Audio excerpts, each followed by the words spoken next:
Chapter 993. Zhang Yingying was startled. What do you mean? Luo Nan's gaze drifted erratically between the sea and the sky. What I mean is that we might have been targeted. At the very least, that ox demon has certainly been targeted by something.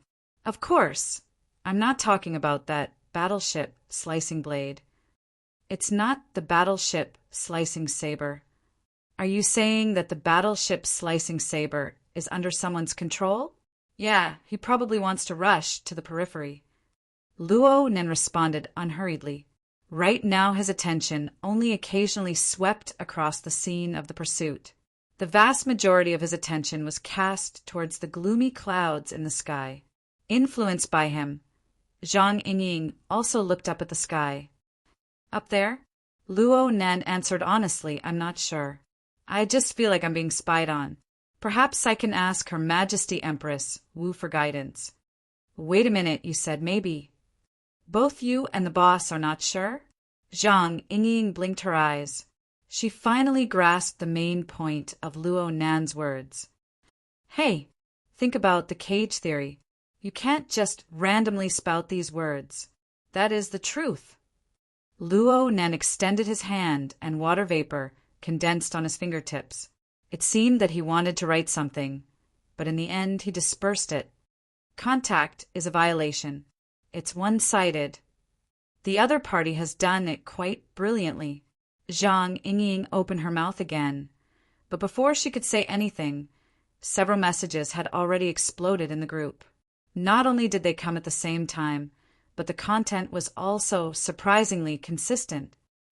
Extraordinary. No way. Zhang Yingying couldn't accept it. According to the explanation of Luo Nan's prison theory, being able to exert unilateral monitoring on the mental plane proved that one possessed a clear advantage in the depth and breadth of mental senses. And who was the one being monitored? Luo Nan, the world-renowned master of mental senses. He was suspected to be an extraordinary. Her Majesty Empress Wu was a genuine extraordinary. To be able to make the two of them feel that it was troublesome and that they couldn't find the source of the problem, they could only look for an opponent at the extraordinary level. Not only was he an extraordinary, but he was also a master of the mental side, which was beyond imagination. It's not that exaggerated. Luo Nen knew that Zhang Yingying and the others were overthinking things. He explained a bit more. The opponent's senses aren't direct. It's just that it's very good at using the medium. The battleship slicing blade was one of the mediums. Many of the surrounding fish and mutants were the same. We still can't figure out where the other party is because a large portion of these living beings have already been tampered with. They are equivalent to preset sensors. In this way, exposing ourselves to these guys is equivalent to exposing ourselves to that person's eyes. These sensors only send out signals. They are everywhere in the sky and under the sea. It's a mess. The one responsible for the surveillance should have a special frequency receiver that could receive and decode the signals. We can find the transmitter, but we can't find the receiver, that's all. Some of the more technical details didn't need to be discussed. Luo Nan just summarized. In short, we've been tagged. There's a high possibility that it's an extraordinary, but it's a strong enemy. Let's keep watching. Zhang Yingying asked, what's the reason? There's the factor of distance. The psionic wave signal sent out should be very suitable for long-distance transmission, just like radio or infrasonic waves. From the looks of it, the monitor might be very far away. In addition, I feel that if they really have bad intentions towards us, they wouldn't have exposed themselves just because of a cow ghost. If it weren't for the battleship slicing blade receiving a clear command to pursue, it would be very hard for me to detect the fishy nature of these mutants. Unfortunately, the command was very short. It was only for a moment. By the time I reacted, it would be hard for me to pursue them. Zhang Yingying still wanted to get to the bottom of things. In the end, what kind of trick is this? It's similar to a transformation of a prosthetic. It's quite complicated to explain in detail. To put it simply, it's like inserting an antenna. Wouldn't it be more intuitive to say that it's a parasite? The phenomenon of parasites is quite common in the ocean. Zhang Yingying seemed to understand, but she didn't. You're saying that the other side is using some sort of parasite to achieve the purpose of receiving and sending signals. My God, what do you think? Luo Nan shrugged. I'll just observe more. Plus, this is just a preliminary result. I feel like this is the case. I'll have to follow up and observe the specifics. I'll tell you later? No need. No need. Zhang Yingying waved her hand over and over again. It was a bit difficult for the others to sort out clear clues from Luo Nan's words. Comparatively speaking, it was easier for them to open their minds. It can't really be. That right? Papercut began to brood over his own words. He grew more and more unwilling to speak. How could there be such a coincidence? Didn't you just say that Diamond K is mainly active in the South Pacific? Nanster has been heading north ever since he left D-City. The routes have been staggered. The more Octopus put forth his arguments, the more guilty he gave others. Diamond K, Poseidon. Luo Nan had heard of this legendary mutant before. However, he was influenced by ancient myths and unconsciously thought of this fellow as a human. Now that he recalled the relevant information, he was actually unable to recall a more concrete image. He asked Meng Chong, who was beside him, what species did Poseidon mutate from? A whale? There's no specific image. This statement was more or less outside of Luo Nan's expectations. No. Meng Chong nodded slightly. Yes. Legend has it that when Poseidon appears, there will always be gales and huge waves in the ocean. Large amounts of marine life are the precursors. He is one with the ocean. He is extremely mysterious. Meng Chong looked at the ocean when he spoke to this point. He was suddenly unable to continue speaking. A series of dull or dark emojis were sent in the group. Zhang Yingying glared at him. Old Meng, you're doing this on purpose. Meng Chong lowered his eyelids. That's what the relevant information says. Zhang Yingying choked. She was actually unable to refute. Luo Nan was very curious. No one has ever seen his true appearance? Then how do you know if he's Poseidon or not? If someone wants to kill someone and steal their goods, they can just use a storm to push the blame onto him. Isn't that a bit too easy? The truth is that it's very easy to confuse. It's said that within the small circle of extraordinaries, there are ways to distinguish if someone is Poseidon or not. However, there are also people who are very good at using this method. For example, Nick, the most vicious and evil pirate extraordinaire. It's said that he used Poseidon's name to do many priceless transactions. I think I've heard of this person before, but for an extraordinaire to be a pirate, Zhang Yingying sneered. It's because he did too many shitty things on shore, causing everyone to join forces to hunt him down. He could only hide in the ocean. Don't stray from the topic. Don't stray from the topic. Isn't talking about Poseidon straying from the topic? I really want to run a bit. Meng Chong continued to return to the topic of Poseidon amidst Zhang Yingying's grumbling. Because of Poseidon's mysterious characteristics, a kind of worship has developed in T-City, Two-City, and other ocean cities. A few small mysterious orders have formed, and they revere him as the will of the ocean. Most of them are fragmented and unsystematic. But even under these circumstances, some rituals are effective, and they are quite consistent. With this evidence, we can basically be certain that there is some sort of extraordinary power watching the past in the domain of orders. I'm sorry. This is too anthropomorphic. Perhaps it's more objective to call it resonance. Luo Nan keenly grasped the strand of meaning within Meng Chong's words. You're comparing the will of the ocean and the will of the blood flame. Meng Chong hesitated for a moment, but he still said, the personification of faith has never been what we want. Luo Nan nodded. The vast majority of the world doesn't change based on people's desires. However, in a place as small as Earth, I also feel that it's very tasteless to call oneself a god. Everyone could hear that Luo Nan's words had stirred something, but no one could guess the specific trigger. Whether it was the front deck or the group of friends, no one responded for a time. In the end, Luo Nan laughed. Since you're not sure which one it is, then don't put your mind into pondering over the most troublesome part. Poseidon certainly isn't the only extraordinaire level mutant in the Pacific Ocean, right? That's true. Just the South Pacific alone is a bit more active. You can put together a table of mahjong. I won't play mahjong with them today. Zhang Yingying gave him a virtual kick. Forget it.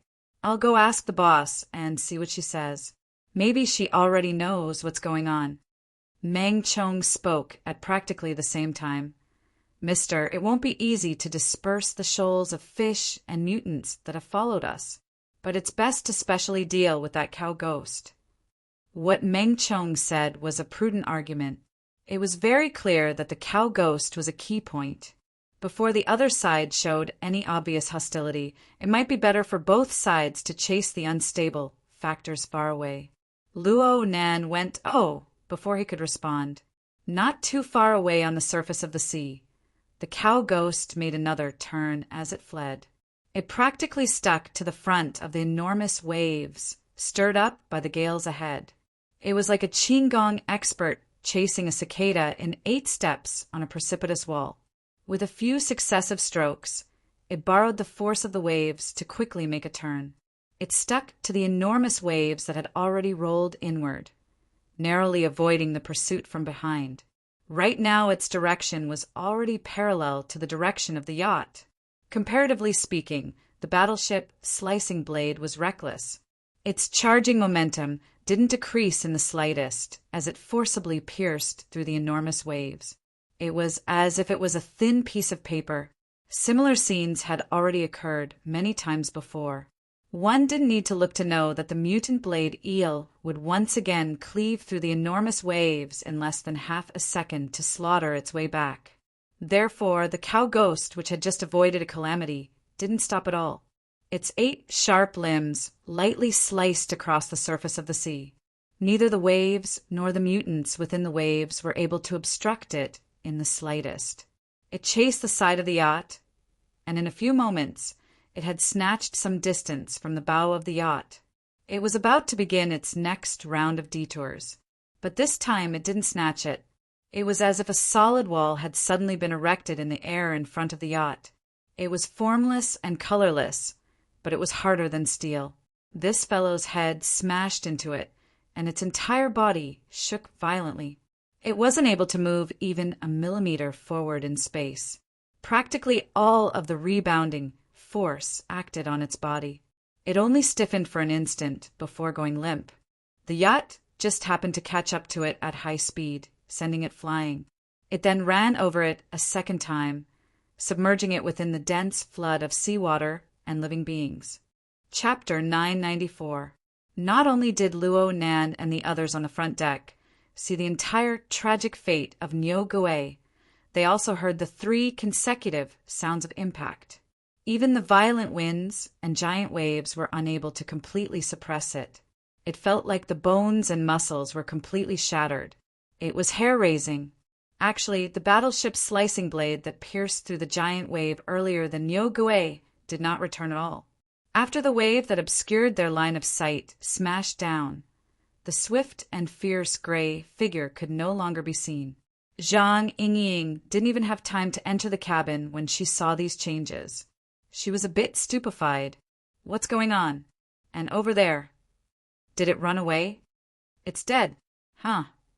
Luo Nen could confirm that the instant the battleship Slicing Blade pierced through the wave, a small portion of the seawater that had been sliced apart instantly condensed into extremely fine crystals. It formed a hollow blade ring along its path of travel, and the internal diameter of the extremely sharp crystal tip was just a bit narrower than the battleship Slicing Blade. The body passed through, from head to tail, the abdomen was cut open, and the back was completely torn apart. If the body was going to be put into the pot, then a few more cuts would have been enough. Luo Nen grinned. Her Majesty Empress Wu was truly ruthless. Both techniques were simple to the extreme, but the crystallization of the body and the diamond wall of energy were both sharp and hard. They were practically done to the extreme. This was the effect of pure material conversion, but it was created by the extremely efficient mutual interference between the mental and the material. Luonan could only see this. Then he understood that Her Majesty Empress Wu's strength, especially her understanding of material properties, was truly unfathomable. No wonder she was able to invent a godly technique like the condensation ring. Luonan couldn't help but think at times like this. This lady just became an extraordinary half a year ago. She must be lying, right? Regardless of whether she was lying or not, Her Majesty Empress was undoubtedly doing this to express her attitude. She was expressing a meaning to the fellow spying on her in the dark. She had no inclination for now, but she was seriously dissatisfied. Her Majesty Empress Wu's attitude was established, but the other party didn't make any intense reactions. However, the feeling of spying still remained. It was extremely stable. Well, it would be strange if it wasn't stable. Zhang Yingying received a call at this time. Boss says that this is a coward. She doesn't have the mood to care about him. She'll leave him to you. Okay. Luonan answered quite delightfully. Luonan had no objections to the arrangements of Her Majesty Empress Wu. After all, the abnormal gathering of marine aberrations that served as the spy tools for the so-called cowards was mostly his fault. Of course, he had to bear part of the responsibility. Besides, he did not want to simply drive them away and clear the area. On one hand, his experiment could not be interrupted. He knew that there were problems with some of the experimental subjects, but time was tight and the experimental conditions were limited. It was not easy to gather a large number of experimental subjects, so he had to be careful every minute and second. On the other hand, it's really interesting. He was studying the magneto-optical mica, which had a high degree of interference with the will of living beings, when a fellow who also had some kind of controllability followed him without a sound. Is it a coincidence? Luonan didn't quite believe it. Even if it couldn't rise to the level of a conspiracy theory, perhaps it was some sort of special attraction. This phenomenon was worth studying. It was precisely because Luonan had agreed too quickly that many people were rather suspicious. Did someone want to cause trouble again? Luonan chuckled under Zhang Yingying's suspicious gaze. He reminded her with good intentions. Her Majesty Empress Wu seems to know who that fellow is. Aren't you going to ask? This. Zhang Yingying was the one who brought it up first, but she was a little hesitant. Go. Bring back some good news. It's best to reject the option of Diamond K. Don't forget about your friend who's worried for you thousands of miles away. Luonan didn't wait for Luonan to continue persuading her. The group of people in his group of friends had already reached out with their little hands one after another. They wanted to drag Zhang Yingying to find Her Majesty Empress Wu in order to alleviate the hunger brought about by curiosity. If the boss doesn't want to talk, then what's the point of looking for her? Though she said this, Zhang Yingying was unable to restrain herself. She scratched her hair, which had been drenched by the seawater, and made her way to the back of the cabin in 2 or 3 steps. She turned her head fiercely just as she entered the cabin door. She stared at Luonan. Why can't I be at ease? Don't mess around by all means, okay? Luonan looked at her innocently. What the hell are you talking about? This was clearly arranged by Her Majesty Empress Wu. Luonan's calm attitude was more or less a bit confusing. Coupled with her soaring curiosity, Zhang Yingying went to find her boss in the end. Only Luonan and Meng Chong were left on the front deck. Luonan maintained his silence when he wasn't asked. He was like a statue. He wouldn't budge an inch, even if great waves crashed against him. Aside from his body that occasionally flickered with red light, there was nothing else eye-catching about him. Luonan didn't like it, but he was more accustomed to this sort of atmosphere. He narrowed his eyes, and his senses began to focus. They pointed toward the gloomy sky. deep within the cloud layer. There, the special structure of mica was spreading out, covering a wider and wider region of the cloud layer. It also formed an even closer two-way connection with an enormous number of life forms in the sea. Why did Luo Nan's experiment have to be shifted to the sea? This was because the mica, which had already touched upon the edge of the prototypical life form's matrix configuration, could only have the space to further transform itself through the high-frequency, dense, and repetitive connection with a large number of life forms. This was also the foundation for the fantasy school to realize the leap. Luo Nan referred to the theories and materials of the fantasy school, and he knew what he needed to do. He firmly held onto the cornerstone of the superconfiguration theory. He wasn't in a rush to seek high-end results. Instead, he carried out design on the fundamental level of matter, evolving it step by step, observing it extensively and filtering it. Luo Nan had done things very well before.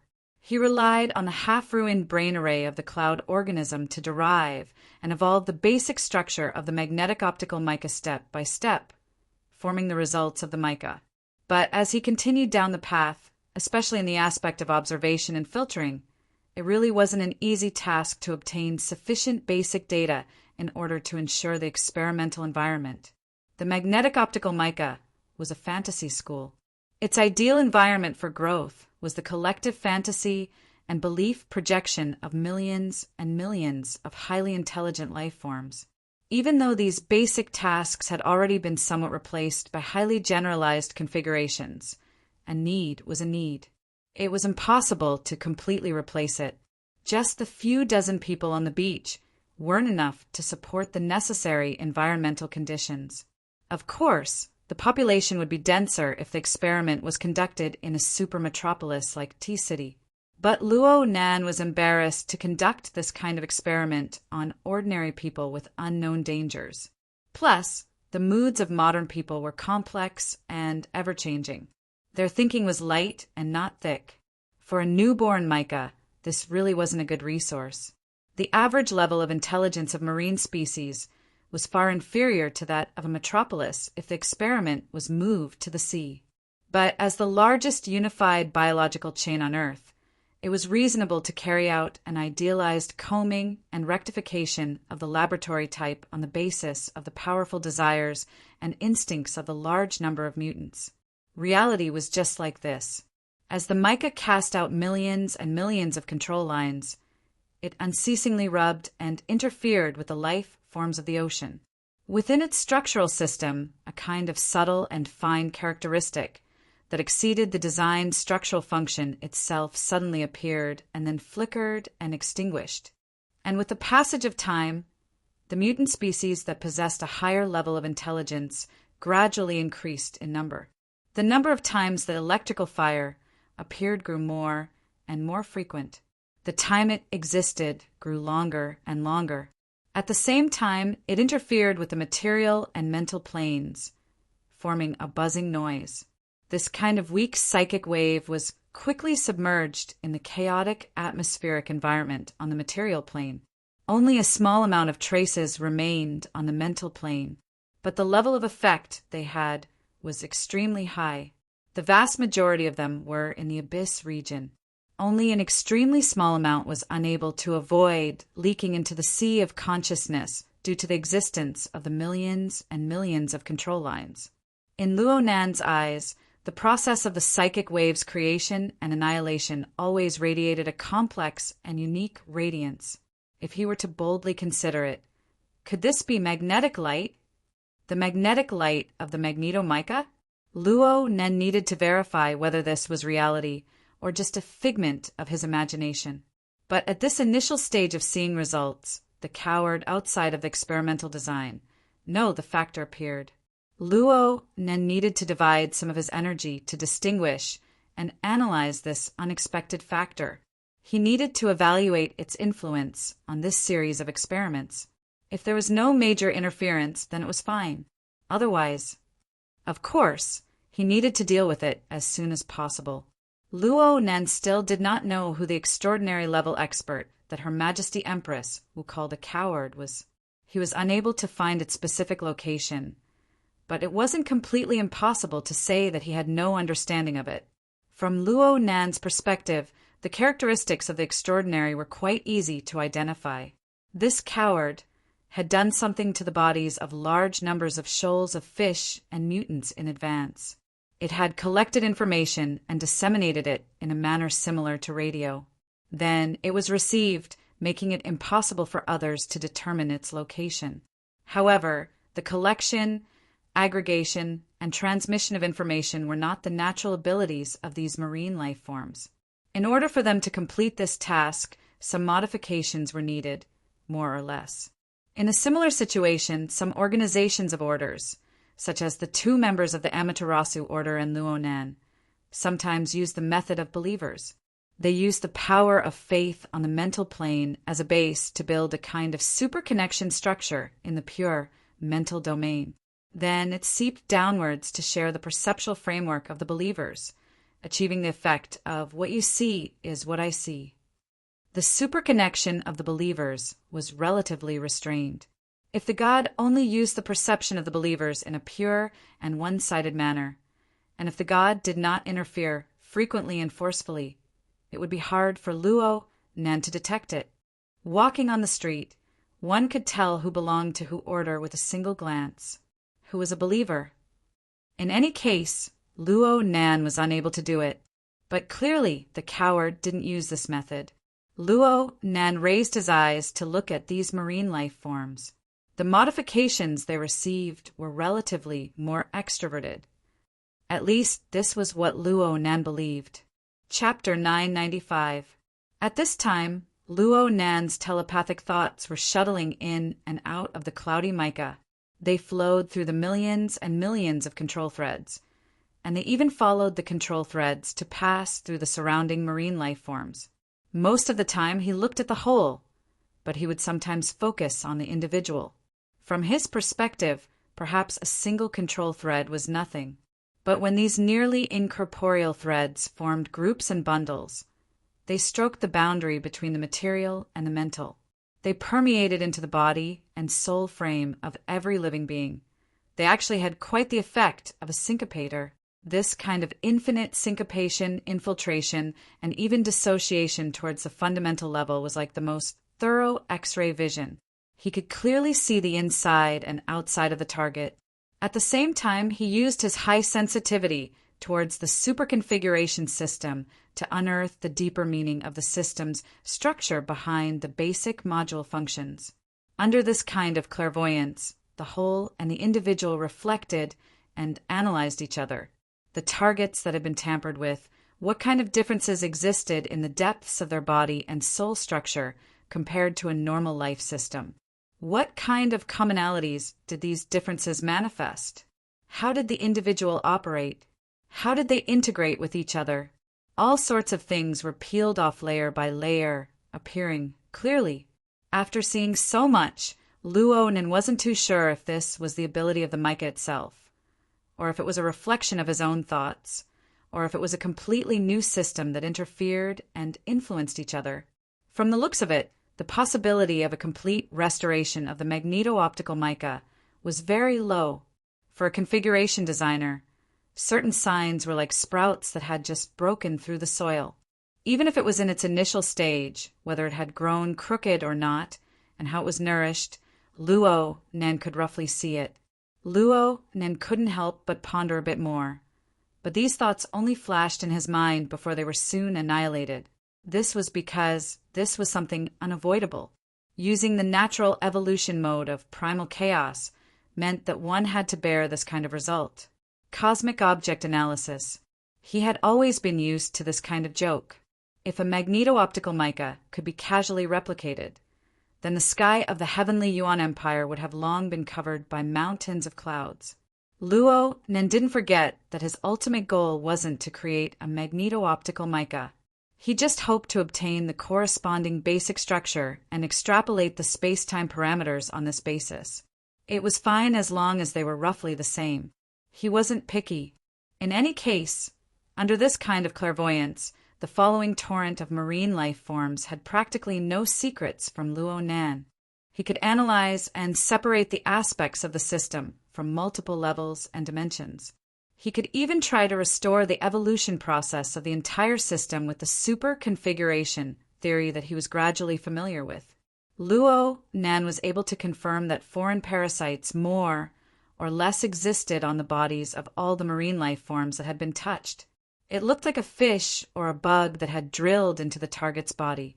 The half that had drilled and had melted and fused with the host's flesh and nerves. In this way, it was partially modified and penetrated the host's body layer by layer.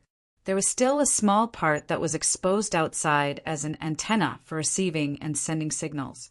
In this way, a parasitic device was formed. From the looks of it, this flesh parasitic device did not have much of an intention to usurp the host's position. Most of the hosts were still unaware of it. Ordinary fish were still muddle-headed, and the tyrannical aberrations also possessed self-awareness. At most, they would unconsciously gather and transmit some information. However, Luo Nan didn't forget about the battleship slicing blade that had its belly split open. Overall evaluation, interesting but crude. What was interesting was that this kind of biological method could carry out limited modifications and control of the host. It was simply a kind of flesh dynamo core. It was peculiar and quite effective. It was crude because it was affected by the characteristics of living things. The host was different, and the effects were different. It was also affected by repulsion, producing different degrees of mutation. Its precision was really not high. Therefore, a large number of similar devices were needed to be assembled together to form a cluster layout. This was to eliminate the effects of errors and to restore and transmit information more effectively. As for the final score, amazing! Luo Nan felt that some methods did not depend on precision. Instead, it depended on whether the direction was correct or not. His own knowledge and insight were mostly formed from the fragmented information flood of the Sunwheel Prison and the Mist Labyrinth. His system wasn't that great. However, thanks to the external neuron, he had several dozen hours of training in the Innerverse simulator. This allowed him to possess a relatively clear and advanced system insight. Right now, when he judged something, he would unconsciously use the standards of the Heavenly Yuan Empire to measure it. He wanted to see what kind of position it occupied in the Heavenly Abyss civilization's academic system of generic knowledge, specialized knowledge, and the Heavenly Ladder. With this sort of insight, the depth of many problems was expanded in an instant. Things like the flesh dynamo core had quite a market in the Heavenly Yuan Empire. It was usually used on permanently growing dynamo cores. It involved extremely high-end research in genetic engineering and smelting furnace layouts. Even though this sort of parasitic method was extremely backward, with uneven infiltration and transformation and quality needed to be exchanged for quantity, the level of the method could be reflected. How to integrate these uneven devices into a relatively smooth system, how to effectively carry out information filtering and control, and even how to form a special domain structure. Wasn't this the homework Luo Nan had forced Hud, Shorshinha, and the other experimental devices to work hard to complete during his beach experiments? This was a confirmed path that the Heavenly Abyss civilization's advanced system construction research had already verified. Even the super configuration theory had a considerable portion built upon simile experience and theoretical foundations. It didn't matter if this coward was doing this intentionally or if it was just a coincidence. Luo Nan just happened to walk on this bumpy, yet bright path in the path of mutation evolution. Luo Nan needed to pay special attention to him. It was fine if he was right once, but he was right twice in a row. This was a true power, no doubt about it. Luo Nan's observation and judgment of the coward continued, just like how the other side continued to monitor and evaluate him. Everyone was restraining each other quite well. Not only did the other party have a tolerant attitude towards Her Majesty Empress Wu's methods, even the control over the mutant sensors in the surroundings was very good. Apart from the battleship slicing blade, the others were only used as sensor units. Without further control, Most of the mutants were still ignorant and unaware. Luo Nen could endure the side effects of having a large number of parasitic and transformed mutants constantly monitoring him for the sake of continuing his experiments. On the other hand, the millions and millions of control threads that Micah had cast were similar to what the other side was doing. They were merely observing and experiencing the complex interactions between living beings. They had yet to truly control anything. Therefore, the two completely different control systems had very little influence and interference with each other on the same target. They were separated by a thin layer of paper window that could be broken with a single poke. They contrasted with each other, creating shadows. It was both tense and interesting. At least, this was what Luo Nen thought. Since the other side had this sort of attitude, Luo Nen's personality wasn't suited to use overly active methods. He would observe first. Luo Nen didn't take any action for a period of time. He just minded his own business and did his own experiments. He continued to observe and collect data, searching for the most suitable direction for Micah's development.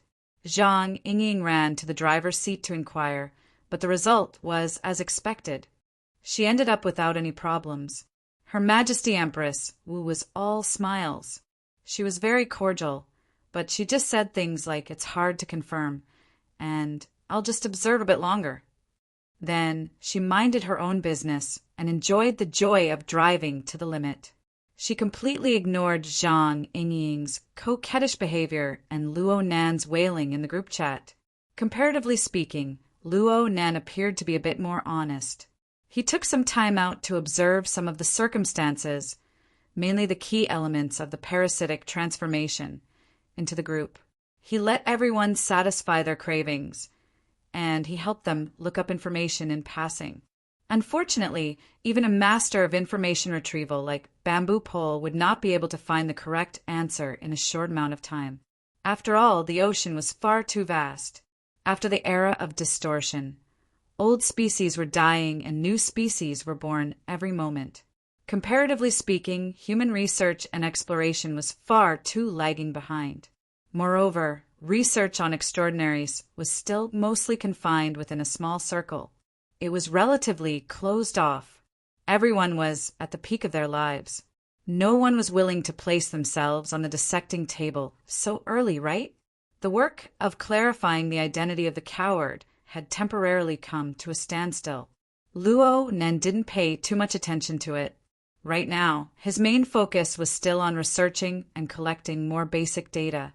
He wanted to experience the special life and death mechanism of magneto-optic. He wanted to attempt to use superconfiguration theory to explain and restore it. Or perhaps he wanted to give it a more concrete configuration. Frankly speaking, his progress in this area was even more stagnant than his work on identifying the identity of the coward. Luo Nen knew where the crux of the problem lay. Right now, there were already 70 to 80,000 marine life forms built around the yacht, including ordinary shoals of fish and mutants. They formed a shallow sea life zone that extended for several dozen nautical miles. There was no lack of powerful C-rank and B-rank life forms.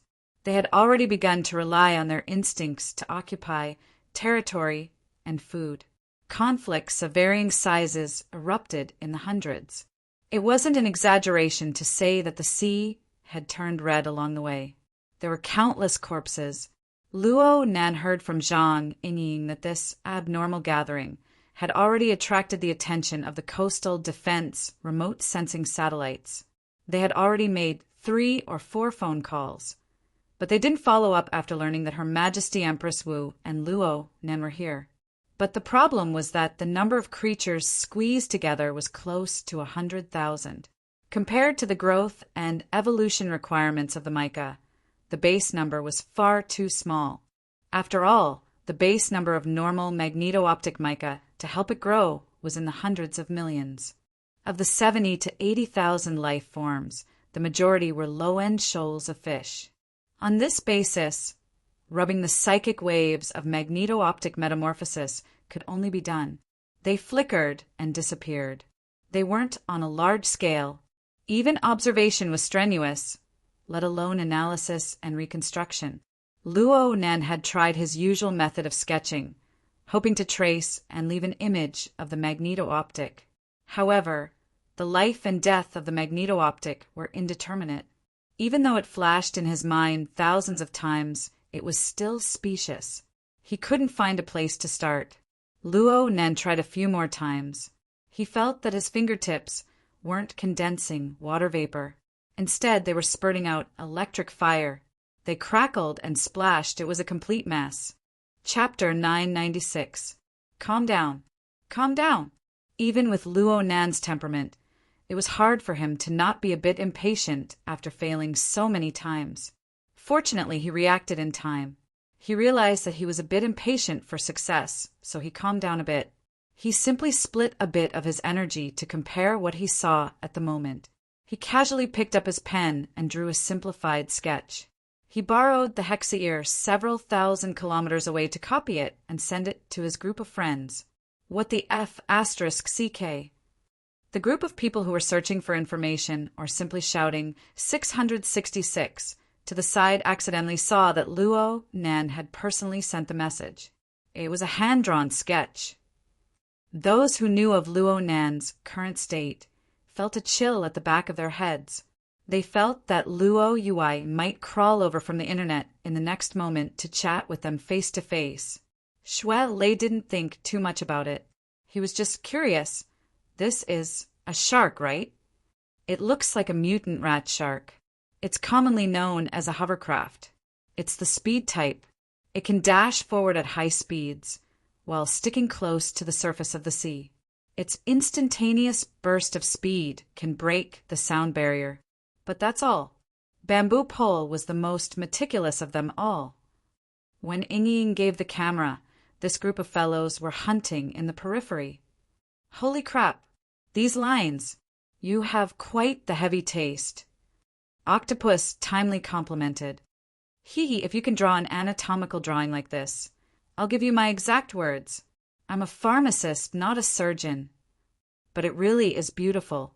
Also, this isn't an anatomical drawing. It's a 3D perspective drawing. Octopus clicked his tongue in wonder.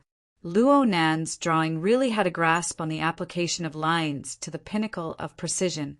It wasn't just a simple design. It went deep into the flesh, the muscles, the bones, the nerves, and even the organs. There were practically no superfluous strokes. The fine branches and forks inside were like burrs, and they all conformed to the arrangement of the blood vessels and nerves. Of course, biological structures were complex, and there were also orders of magnitude differences in scale. Although this sketch was called a sketch, it didn't cover everything. At first glance, it was enough to see that the details were appropriate and the key points were highlighted. Bamboo Pole, Octopus, and the others didn't need to use their brains to see the perspective drawing of this mutant rat shark.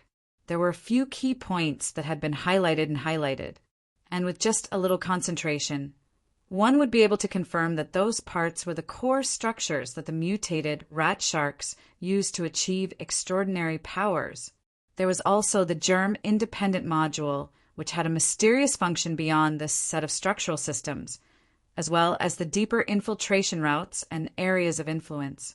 Luo Nan had borrowed Micah's control line segmentation function to create a comprehensive reconstruction of the mutant rat shark. Using this picture, he chatted with his friends and sorted out his emotions. This is a more typical biomass transformation, but there's one that's not typical. It seems like the transformation didn't succeed. As he spoke, Luo Nan sent another picture over. He added, "So even Her Majesty Empress Wu has differential treatment." The group fell silent. On one hand, Luo Nan had the qualifications to court death. The others didn't have the guts to do so.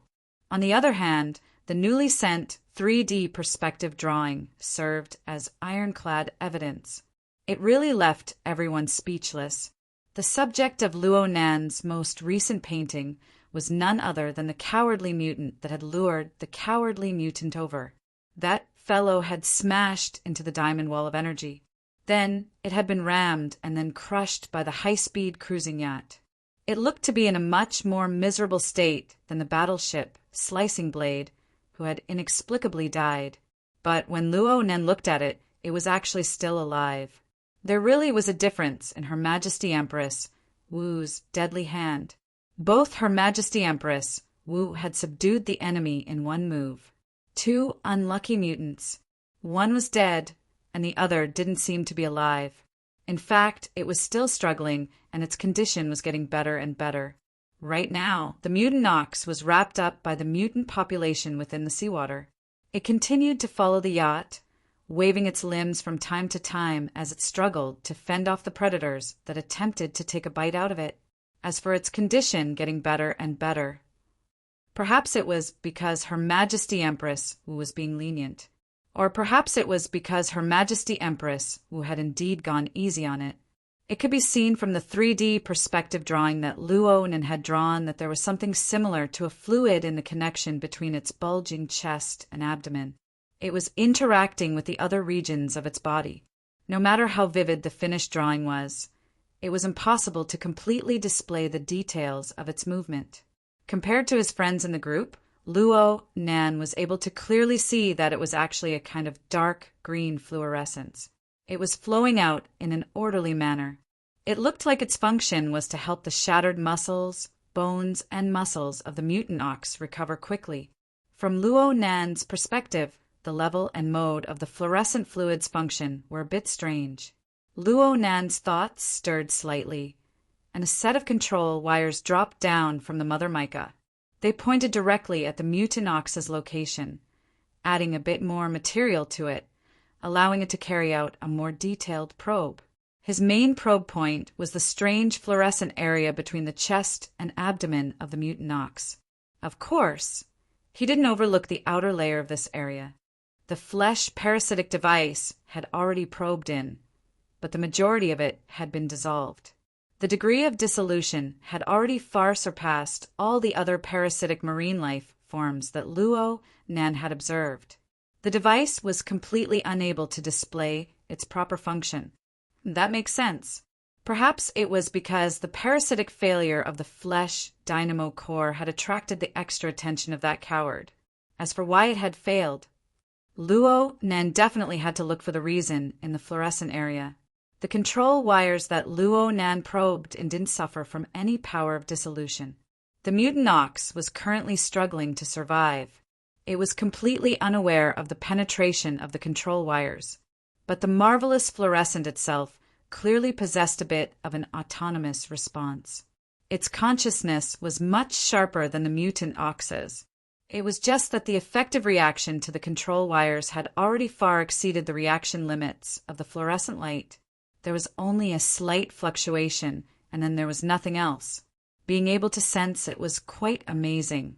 Luo Nen was more or less a bit surprised. In all fairness, the current Mother Mica, even if it was based on the magnetic photon mica, was still relatively small and weak. Luo Nen estimated that the intensity of its life aura on the material plane was roughly equivalent to that of a normal awakened. But this didn't take into account the special existence of its mixing with the water vapor cloud, as well as the higher-end super configuration system, especially the latter. In order to realize the complex structure of the super configuration system and provide timely energy support, its core framework had long since probed into the abyss region. It occupied the first opportunity in the interaction and interference with the material plane. Then there was the infusion of configuration and super configuration theory. The nothingness of the control wires, which naturally carried out high-dimensional segmentation, seemed to be mixed with a bit of Luo Nan's pure observation ability. Under these circumstances, let alone the mutant ox, even a psychic extraordinary might not be able to clearly see through it in a short amount of time. The actual reactions of the hundreds and thousands of mutants in the surrounding sea region were powerful proofs of the concealment properties of the control wires, which were practically separated by a dimension. In comparison, the fluorescent light locked within the mutant ox's body was much more powerful. The fluorescent light was able to react in an instant. It was clearly on a different level compared to the mutants, including the mutant ox. TSK. From the looks of it, the one who dissolved the flesh parasitic device might not be the mutant ox, huh? Luo Nen very naturally made a preliminary judgment. Although the mutant ox was the one who carried and stored this dark green fluorescent light, it could be used by the mutant ox. However, the relationship between the two couldn't be simply defined as belonging to the mutant ox. Everything must have a beginning and an end. Luo Nan still remembered that he was currently sending the results of his observation to his group of friends. He had gotten used to this during class, so he brought everyone along to adjust their point of view to focus on this fluorescent light. This area is more interesting than the mutant ox. Wait for me to draw another map. We're going to zoom in. It's going to increase by roughly 2 orders of magnitude. The people in the group were certainly unable to follow up with the conditions of the live broadcast. They lacked direct perception. Xue Lei was a bit stupefied. What's 2 orders of magnitude? It's roughly on the micron scale. This way it'll be clearer. The internal structure is quite complex. The main thing is that there are a lot of impurities. Wait for me. The group went silent for a moment. Octopus was the first to yell, Zhang Yingying, where the hell did you go? I'm going down. I'll be right there. With Luo Nan's current position, it didn't matter if his lecture was understood or not. He just needed to make a good record. Luo Nan didn't wait for Zhang Yingying to return from the cabin. He already had an embryonic form in regards to this fluorescent area. He turned the sketch around and even made a key note. Look, the vast majority of these are impurities. If I'm not wrong, this is the interference structure of the mutant ox's own strength. Only this little bit, the place I've marked, has a core effect. This is a bit like a super inferior version of the dripping sword. Although there are many configurations, the only one that has eternal value is the condensation ring and nothing more. Were kids these days all this straightforward when it came to courting death? Luo Nen wasn't aware of the unspoken criticism of his friends in the group. He was just discussing the matter as it stood.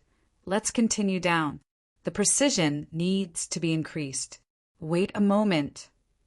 You speak as if you're pressing a button. Octopus finally couldn't hold back from ridiculing Luo Nan. He dealt with molecular formulas every day.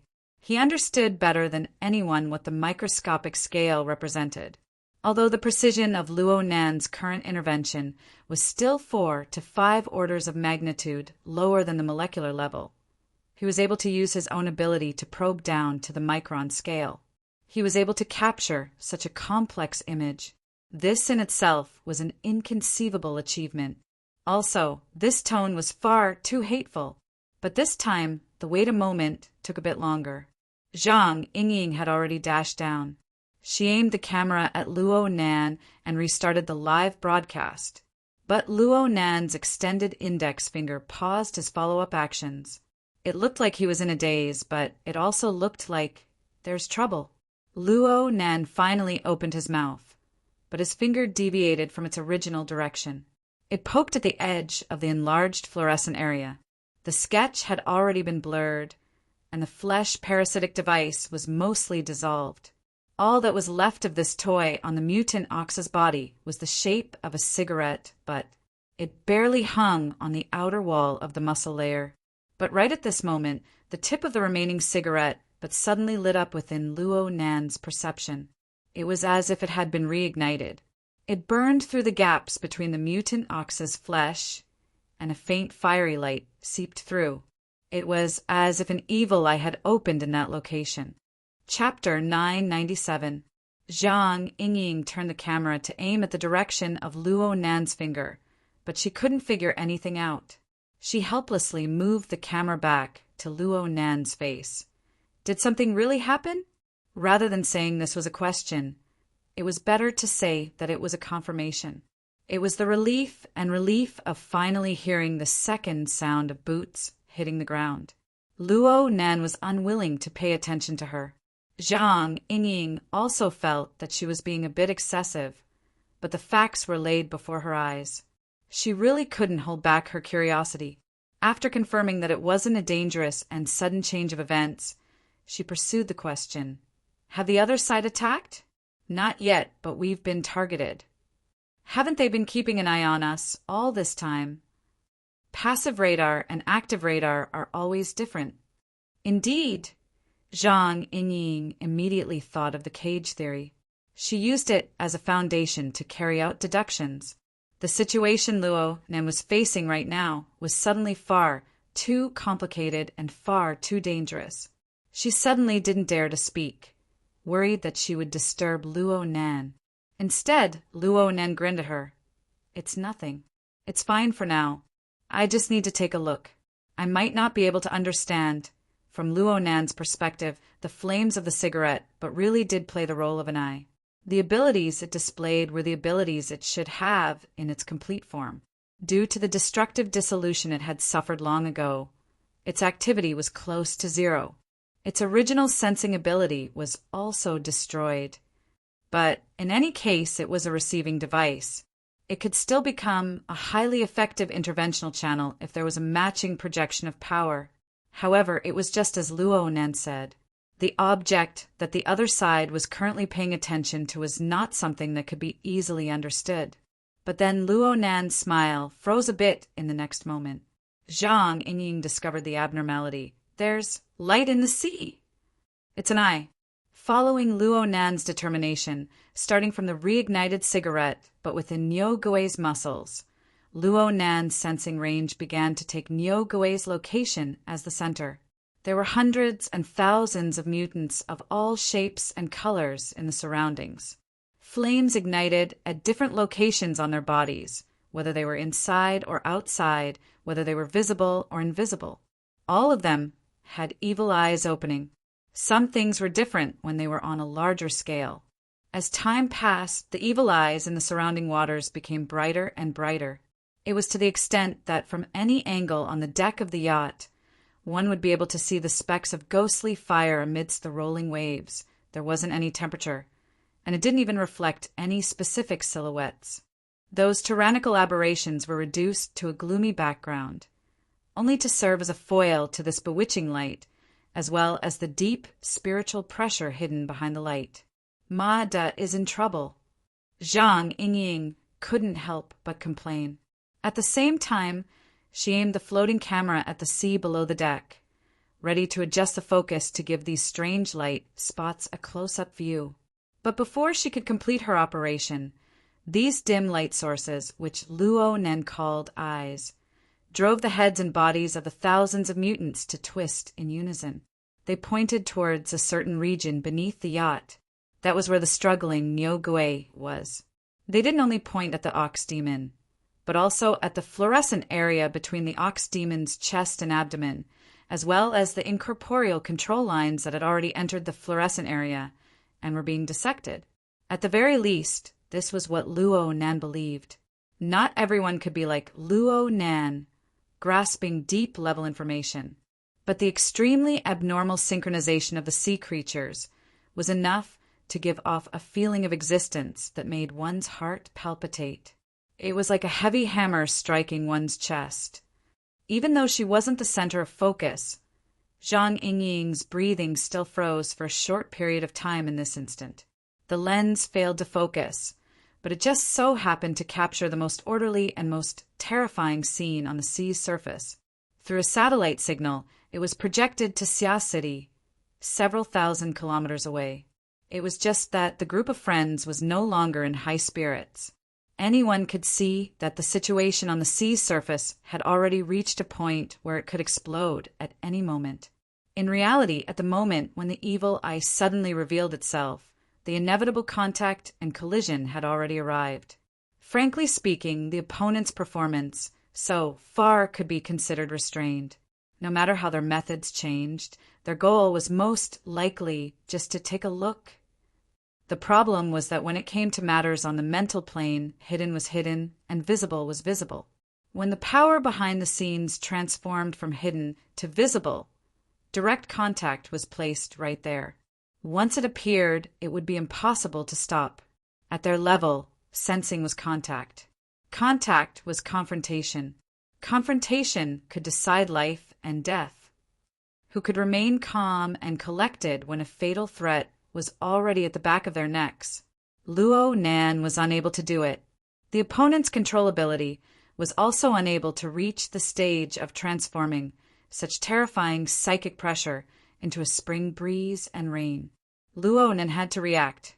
Compared to the yacht protected by Her Majesty Empress Wu, and his fake body that would not suffer any substantial damage even if it was smashed to smithereens, Luo Nan was most worried about the Mother Mica hidden within the abyssal region. After all, the opponent had already sensed it and displayed an enormous curiosity. Therefore, Luo Nan quickly projected his thoughts above the abyssal region. He revolved around the Mother Mica's hidden but fragile core configuration. He did his best to blur its specific location, and he began to construct layers of defensive power within the outer abyssal region storm. Luo Nan was worried that the improvised structure might not be strict, so he even brought the Blood Soul Temple of the abyssal region over. This allowed the temple to form a triangular formation with a balanced offense and defense. But all in all, Luo Nan still prioritized stability. This matched the opponent's performance of concentrated observation. Both sides had intentions and performances of restraint. However, both sides needed a sense of security and the corresponding measures they adopted. They would not play any positive role in reversing the current trend of the situation.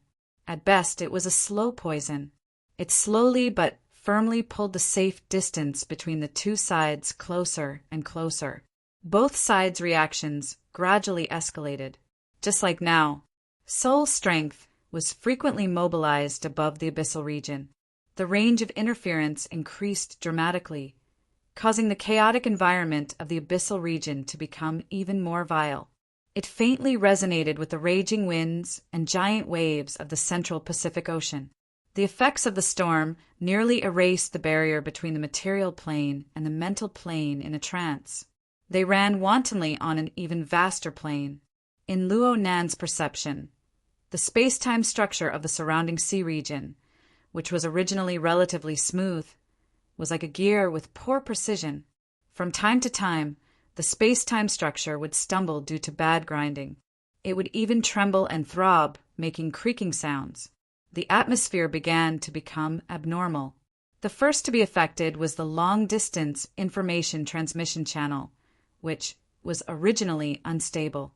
The live video broadcast in her friend group struggled for a dozen seconds before it was completely cut off.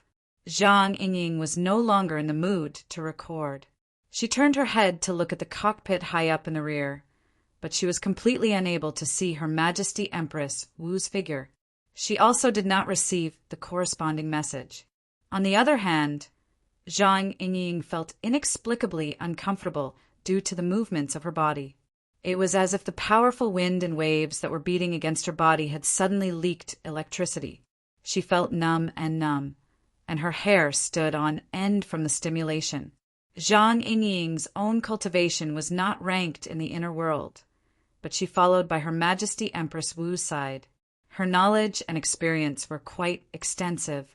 She immediately thought that this was most likely the aftermath of the collision of super-powerful forces on the mental plane.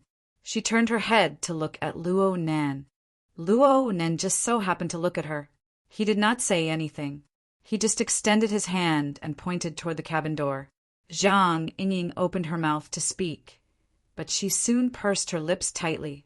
She nodded slightly, and without any delay, she headed toward the cabin door.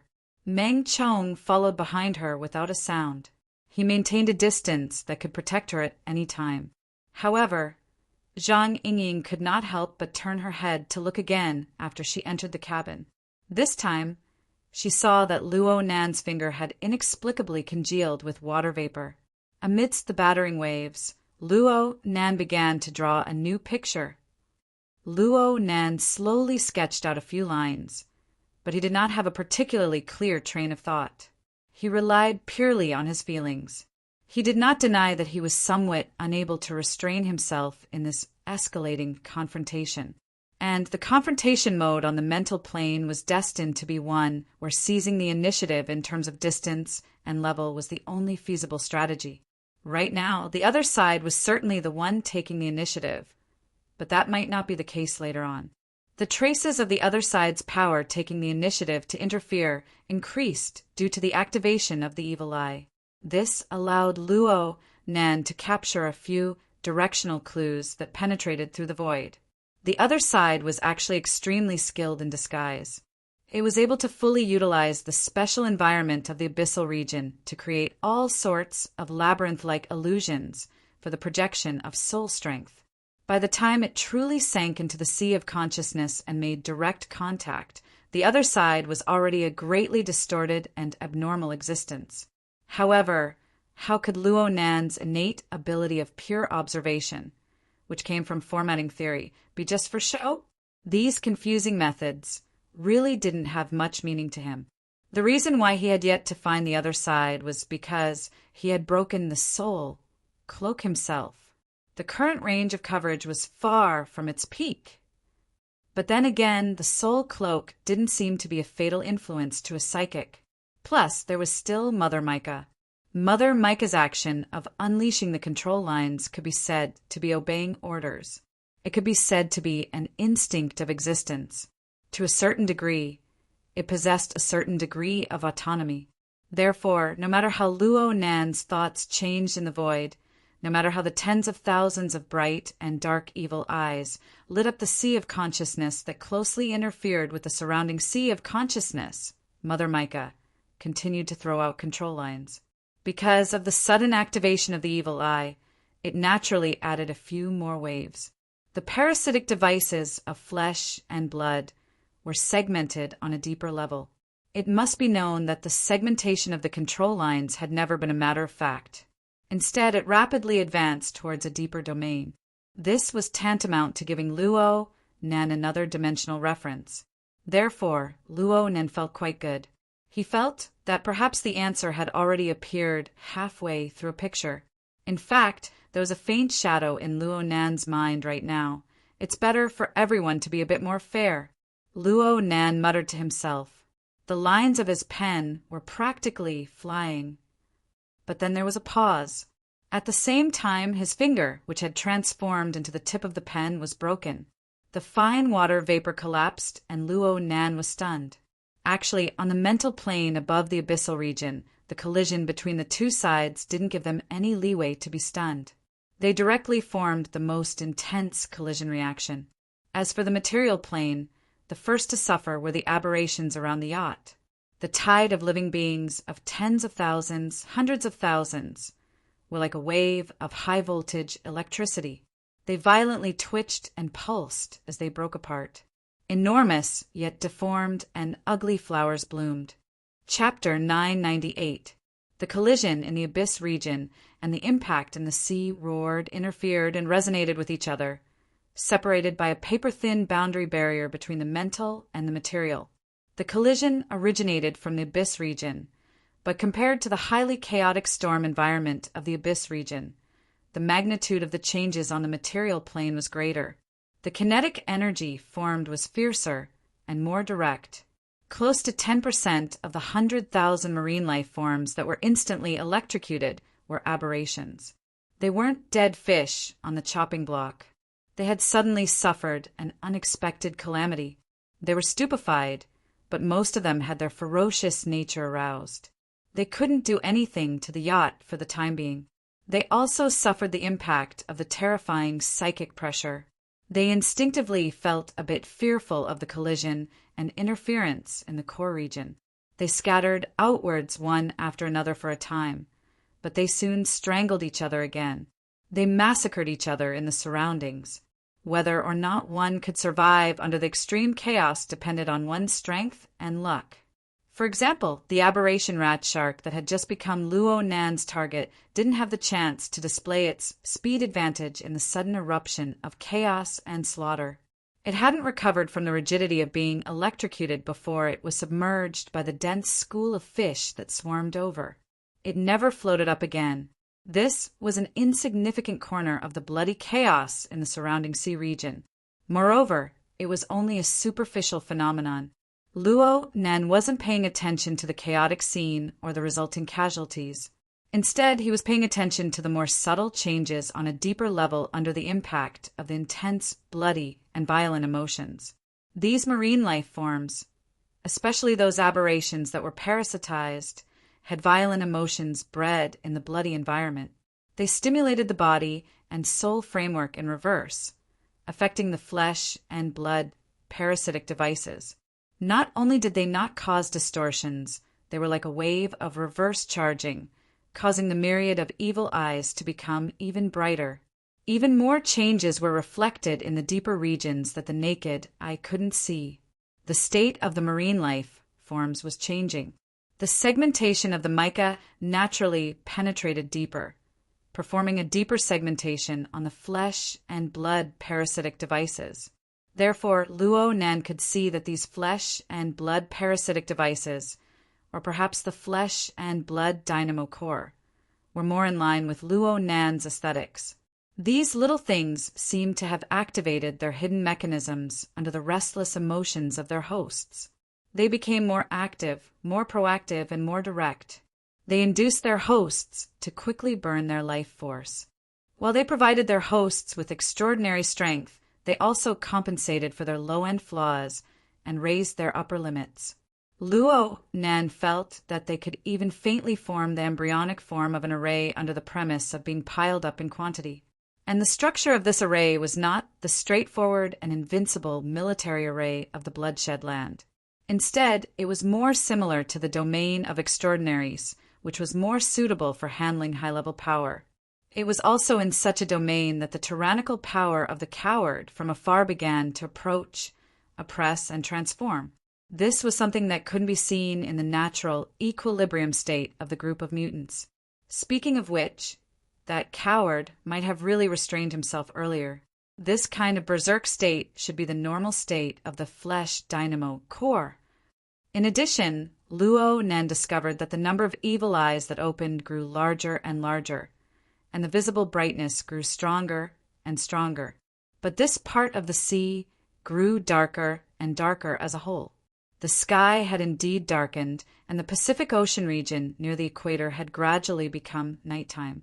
But Luo Nan believed that the most important factor was the radiation effect of the power of the coward who had entered the arena. The densely packed evil eyes were the most eye-catching targets above and below the surface of the sea. But after the enemy's power entered the arena, the evil eyes had already retreated to a secondary position. They were even more like bait. When one's attention was attracted by these light sources, the predator in the depths of the darkness would truly launch a surprise attack. It would bare its deadly fangs at one. Luo Nan still had an accurate grasp of the overall situation under the segmentation of Mother Mica. He wouldn't be confused by this kind of trap. He actually had some ideas. This sort of hunting method wasn't very effective in a frontal confrontation. The reason for this arrangement didn't seem to be a profound design. It was more like the habitual instincts of deep-sea life forms.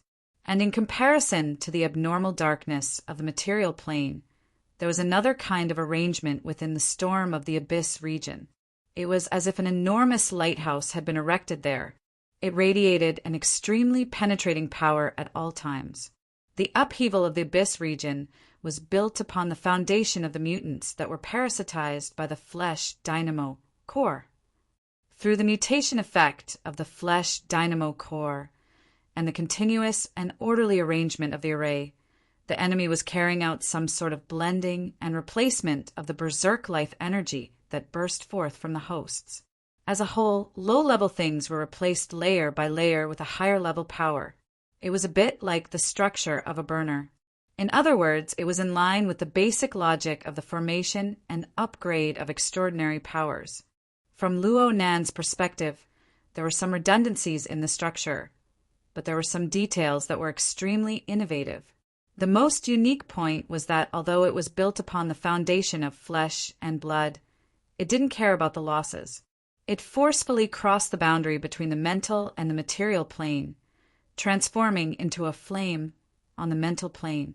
To be more precise, it was a lighthouse on the sea. It attempted to illuminate the sea of consciousness and even the chaotic situation of the storm of the Abyss region. This was a bit similar to the military drill of the heavenly Yuan Empire that Luo Nan had learned at the relay station. However, the military drill that Luo Nan had learned at the relay station was to deal with the extremely dangerous, evil environment. He had no choice but to carry out strict restrictions. As for this side, was it a map? In any case, the powerful radiation of the lighthouse was extraordinarily effective. Perhaps it was because the spiritual lighthouse that was formed from aggregation was different from that of a single ability user. It didn't have a clear direction and purpose. It projected its light in all directions. The radiation method was relatively even, without any bias. This method actually maintained the relative stability of the environment of the Abyss region to a certain degree. This caused the paradox of sensing and interfering to be alleviated to a certain extent. As for that person, he was still hidden outside the light of the lighthouse that he had single-handedly created. Since the distance was still extremely far, the projection of power was extremely high-end. Whether it was the darkness of the material plane or the light of the Abyss region, he was able to illuminate others from beginning to end. He hid himself forever in the darkness. However, Luo Nan wasn't too far off in this regard. As mentioned before, the mica structure that he had designed was already quite high-end. It was tainted with Luo Nan's special trait of pure observation. Even in the Abyss region, it was extremely difficult to discover and lock onto a target. And Luo Nan himself didn't build a solidified configuration in the Abyss region. Right now, he was just improvising.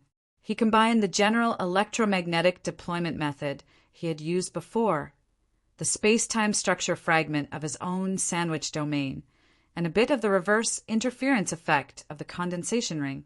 He could adjust it at any time, twisting the storm turbulence of the Abyss region to serve as a means of attack and defense. There was no point in being illuminated by the lighthouse. On the other hand, the Blood Soul Temple of the Abyss region that he had temporarily borrowed had more or less revealed some traces.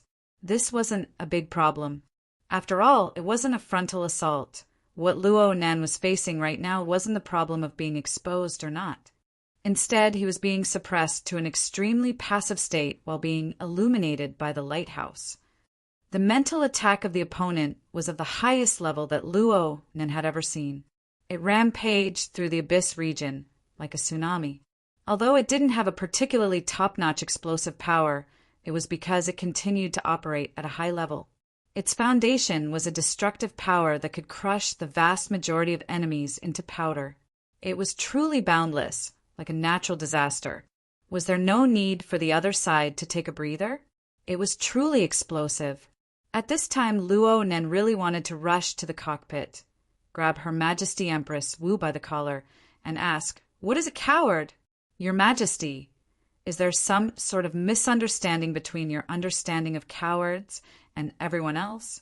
Before Luo Nan could put his thoughts into action, the opponent's attack suddenly retreated above the Abyss region. Luo Nan finally let out a sigh of relief, but he couldn't help but be puzzled. Another half a minute, and his defensive line really wouldn't be able to hold. Retreating at this time, did he finally reach his limit? But it didn't seem like it. Although the opponent's tsunami-like mental attack had retreated, the lighthouse was still there. And at this time, the originally unbiased illumination mode had a slight change. Luo Nan could feel its subtle tendency towards the Abyss region's Blood Soul Temple. To be more precise, it had an effect on the surroundings of the Abyss region's Blood Soul Temple. Luo Nan pondered for a few seconds, and he suddenly came to a realization. The Abyss region's Blood Soul Temple was probably borrowed. It was the most conspicuous and secondary location. In a certain sense, it was a bit like the evil eyes around the yacht, released for people to see. Did the other side suspect that this was a trap? This line of thought was measuring the heart of a gentleman with the yardstick of a villain.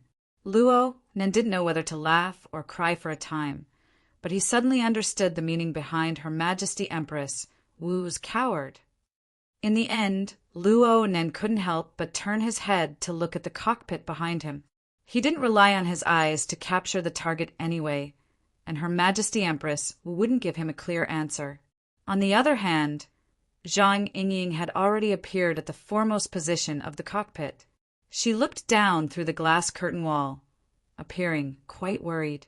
Luo Nan smiled at her and made an okay gesture. His fingers had already returned to normal at this time, since he had promised Her Majesty Empress Wu full authority to handle this matter. It would be shameful if he didn't handle this matter properly. He had to think of a way to deal with this. And his own experiments. It would be too sullen if they were interrupted by this sort of inexplicable enemy. Though Luo Nan said this, it really wasn't easy to handle. That bro was really a coward, but his strength was really hard. The attack just now was just a prelude. Right now, the intense conflicts in the surrounding sea region, including the Abyss region, continued to decrease. The pressure on Luo Nan was also decreasing, but this was by no means a carefree situation. Instead, it was like a tsunami that was about to arrive. First, the tide would abnormally ebb to expose the potholes of the seabed, accumulating an even more destructive force. The further he retreated now, the more violent the momentum would be in the future. The other side's next wave of attack had yet to truly arrive, but Luo Nen could already feel the endless storm of the Abyss region moaning on the verge of collapse. Chapter 999. It looked like he couldn't quite hold on. Luo Nan was no stranger to battles on the level of the Abyss region. He had a relatively accurate judgment of the situation. Actually, once one reached this level, the veil would be lifted on many things. The mysterious atmosphere would be completely gone.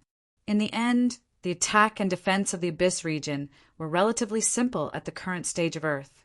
The vast majority of battles relied on mobilizing the never-ending chaotic storm of the Abyss region, which came from nowhere, went nowhere, and formed impact damage.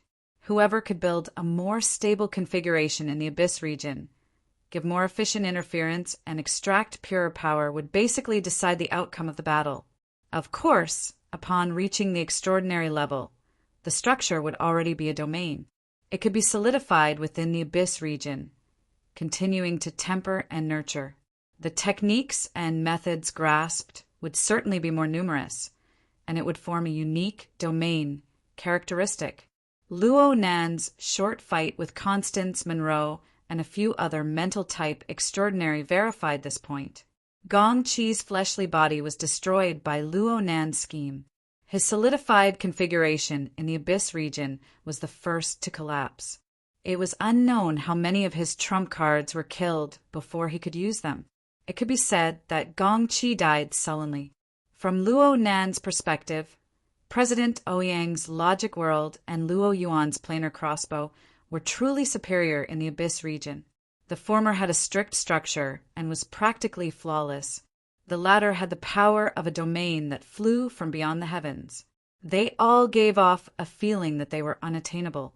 Compared to these powerful people who had already reached the top on Earth, Luo Nan had yet to confirm his solidified configuration in the Abyss region. The main reason was that he had the technique of pure observation. The interference effect of the Abyss region gave him a natural advantage over other ability users. He had more freedom to choose. Plus, his configuration design ability far exceeded his peers. He was more accustomed to improvising and seeking flexibility. There was another reason. Luo Nan had yet to find the path that suited him the most. This topic was a long one. There were also some subtle psychological factors. Putting these things aside for the time being, Luo Nan faced the tsunami-like momentum of the coward in front of him. Luo Nan was more or less regretful. He did not have a solidified configuration in the Abyss region that he could use freely. It was truly a headache at critical moments. This was because the contest between mental type extraordinary could easily turn into an RTS game in a relatively long period of time. The process would be carried out according to the relevant process. Construct and expand the base, Abyss region configuration. Gather and seize resources, control the turbulence. After that, it was scouting and eliminating the enemy. And if the first strike didn't work, then they would start to push the level of the army to a higher level, constantly creating difficulties for the enemy and creating conditions for themselves. They would continue to research and develop technology in an attempt to create even more powerful units in order to obtain an overwhelming advantage.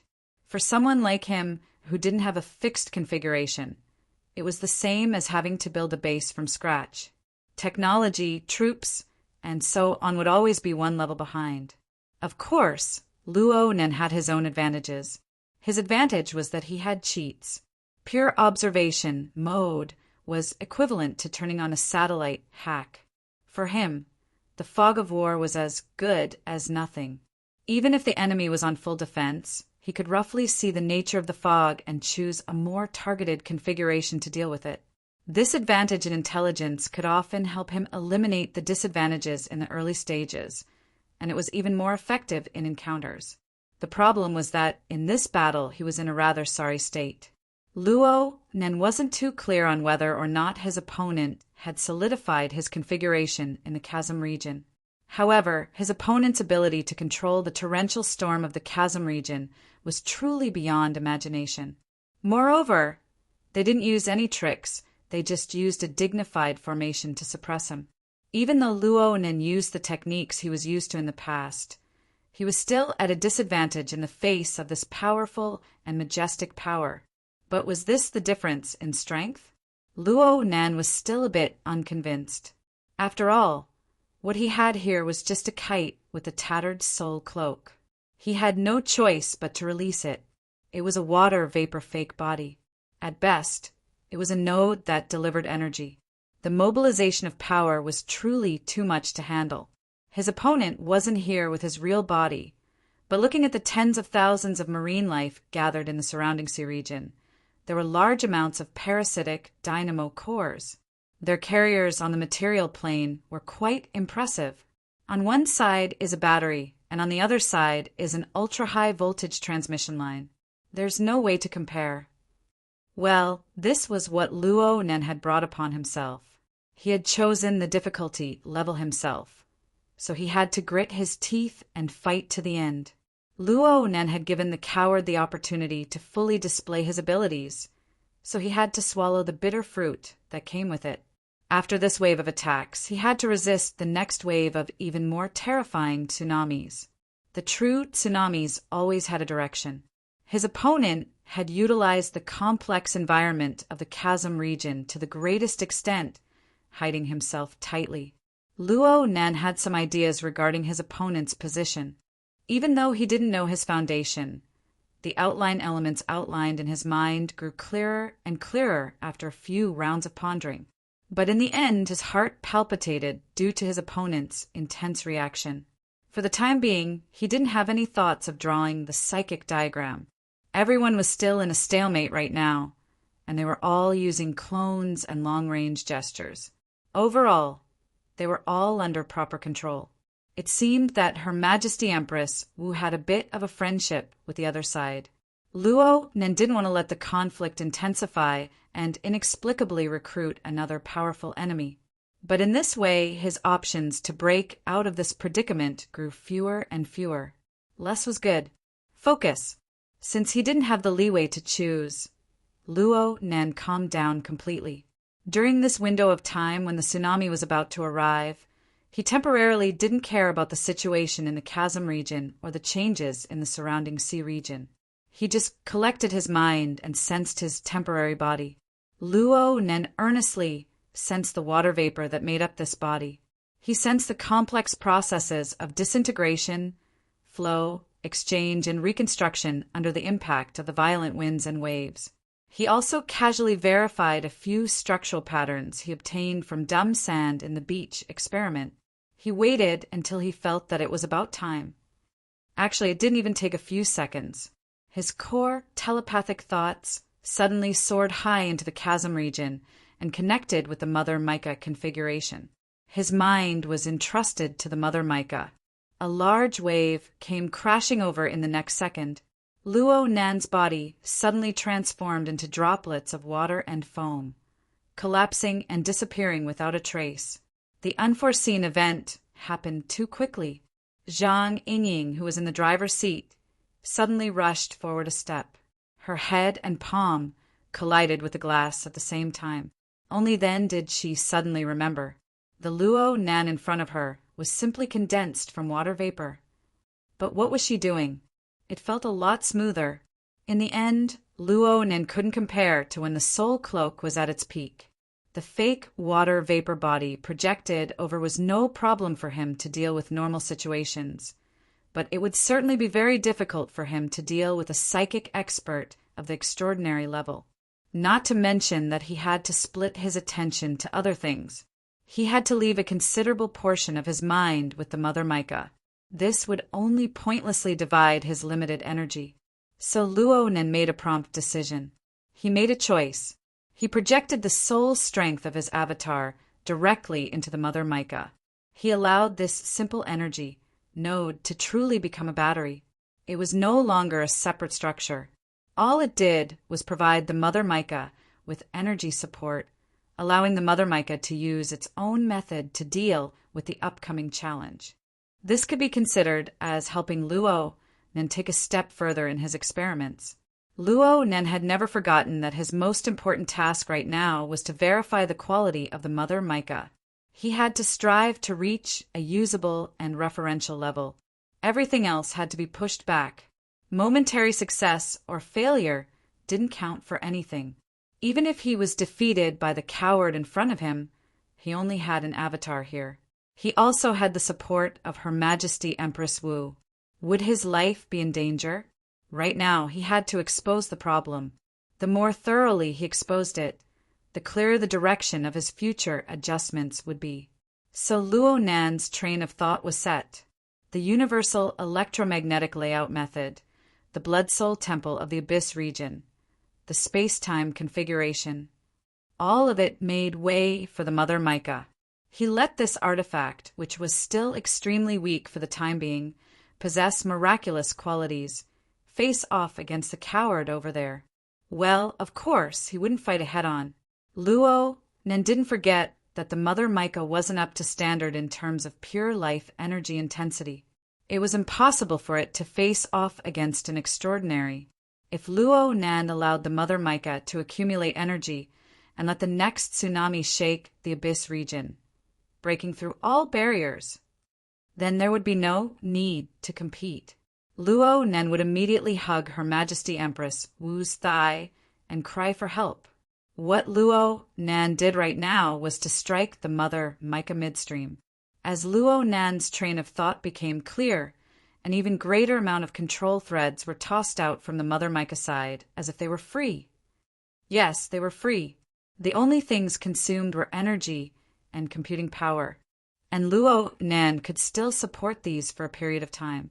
A starving camel was still bigger than a horse. Even though Luo Nan's soul cloak was damaged, it had recovered over the past 2 days. In addition to the fact that they were on the ocean with abundant water vapor, the area it covered around the water vapor avatar exceeded the average standard of extraordinary. Luo Nan's senses were Mother Mica senses. Right now, the area that the control threads spread out rapidly exploded from the few kilometers around the yacht to a diameter of nearly 100 kilometers. The depth of the control threads reached several kilometers into the deep water region. They practically stuck to the seabed as they swept past, and they continued to expand. They had already reached the level of flinging control threads at any living creature. Well, it wasn't that extravagant. The main goal was to target the coward over there and capture the target of its flesh and dynamo core's parasite. The first thing to do was to encircle it. Luo Nan had never been afraid of anyone when it came to the range of his mental senses and interference. This task only took 2 seconds of Mother Mica's time. Luo Nan received 100 times, 1,000 times more segmented information than before. This information involved all aspects of the flesh and dynamo core and its host. It was no small task to integrate and sort them out clearly, but this wasn't the most crucial thing. The most pressing problem placed before Luo Nan was to adapt to a new form. When all the information was absorbed and presented through the single channel of Mother Mica, the form of existence of this wave of information was clearly different from what Luo Nan had experienced in the past. Luo Nan was unable to see any form of flesh and organ structure within the visual information phenomenon. He couldn't even see the existence of too many substances. Most of the time there were just ink-like shadows in the water, as well as faint fluorescent trails that flickered within the shadows. Chapter 1000. The shadows slowly unfurled, like fragmented wisps of smoke, drifting back and forth. The fluorescent light seemed to be broken and connected.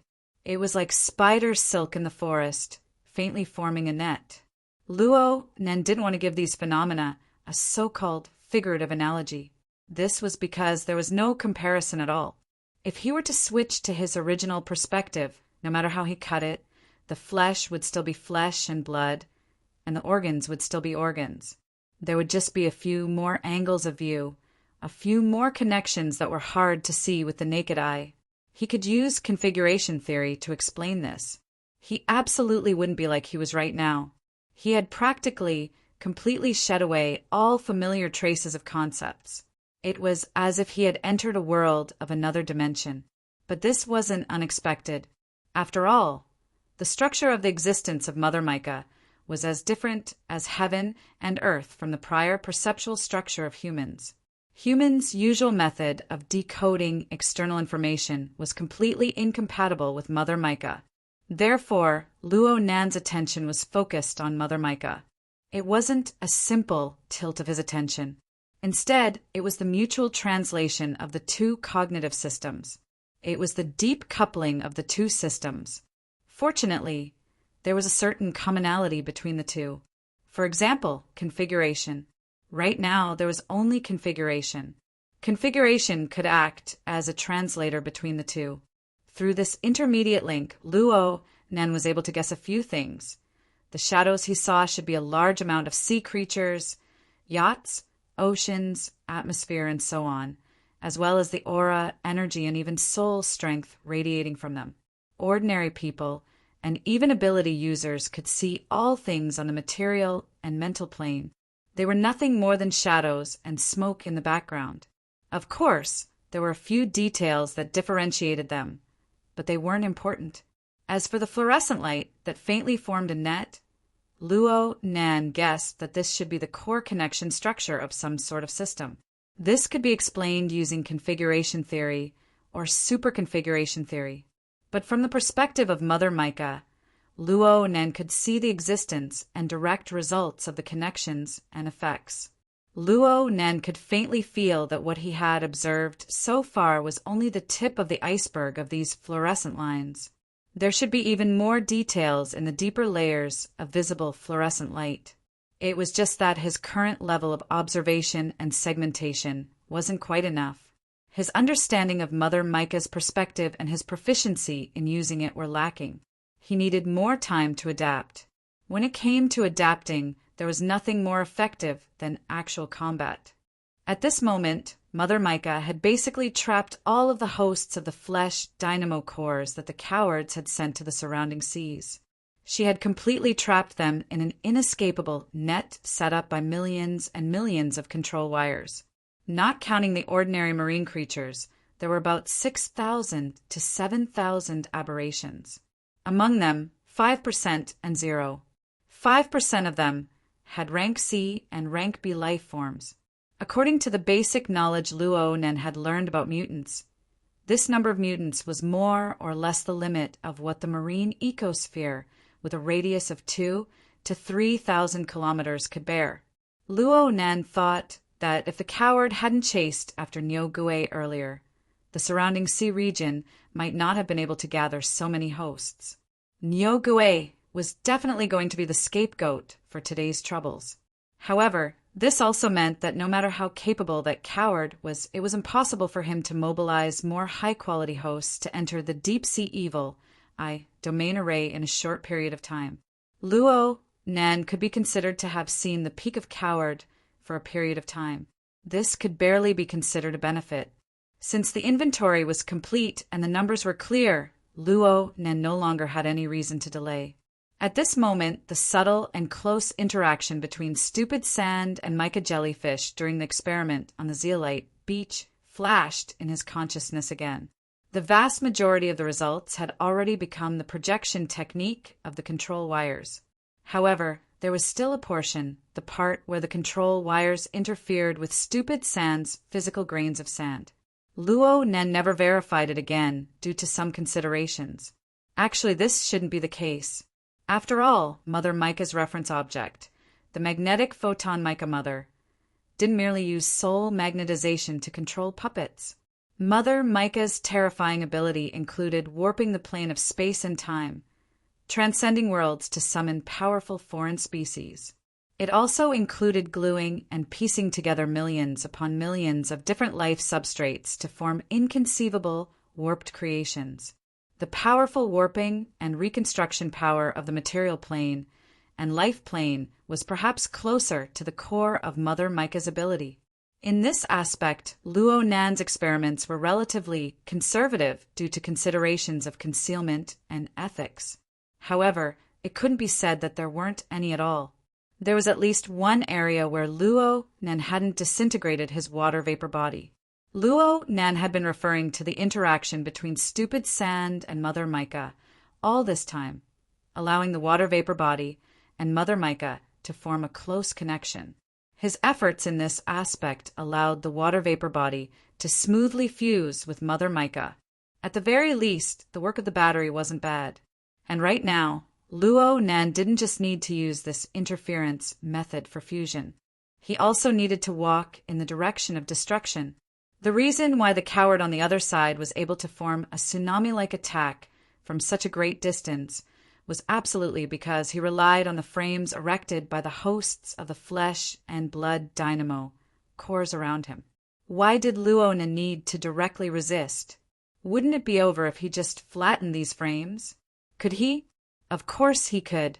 Right now, practically every strand of control wire was undergoing endless, deep segmentation within the corresponding frame of the sea creature's body and soul. The strengths and weaknesses of each frame, as well as the state of the parasitic flesh and blood dynamo cores within these frames, all flowed through Mother Mica's perception system. Even though Mother Mica's observation perspective didn't possess the heart, brain, blood vessels, and other vital physiological points in the conventional sense, it didn't need to. Wouldn't it be fine if the system frame collapsed? This was what Luo Nan had designed. This was what he did. He was like a cautious researcher. He followed the principle of starting from easy to difficult, dividing into groups and implementing strategies by classification. First, he experimented on an ordinary sea fish. Well, it wasn't difficult at all. At least, this was true from Mother Mica's point of view. The cluster of shadows that represented the sea fish had a pitifully weak, fluorescent structure within it. It was directly torn apart, and then Luo Nan really didn't know what happened next. His experiments were done too thoroughly. He said that he was focused on Mother Mica, but he really didn't want to be distracted by anything else. He was limited by Mother Mica's special point of view, and he didn't have a concrete reference. He really couldn't figure out what the fate of the sea fish was after its original structure was destroyed. It should be dead.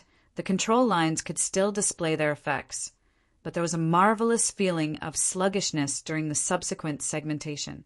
It made the originally smooth segmentation become completely devoid of feeling. The shadowy portion of the visual field became even more fluffy.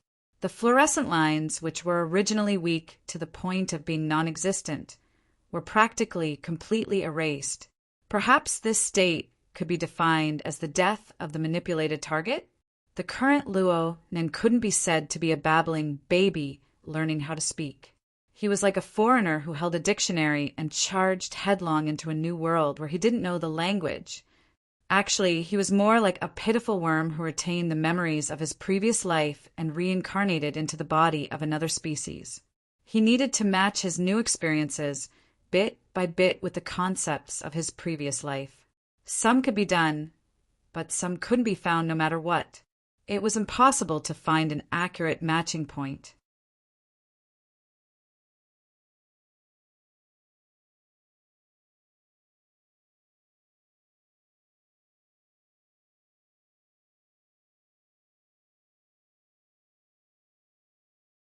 plus the high invisibility of Mother Micah, that dude probably couldn't find the target anymore. In such a situation, as a coward that Her Majesty Empress Wu had labeled, what would the other side think? What to do? If that fellow turned around and directly attacked the yacht, Luo Nan would absolutely not sit idly by, regardless of whether or not Her Majesty Empress Wu was on board. But the problem was that there weren't any.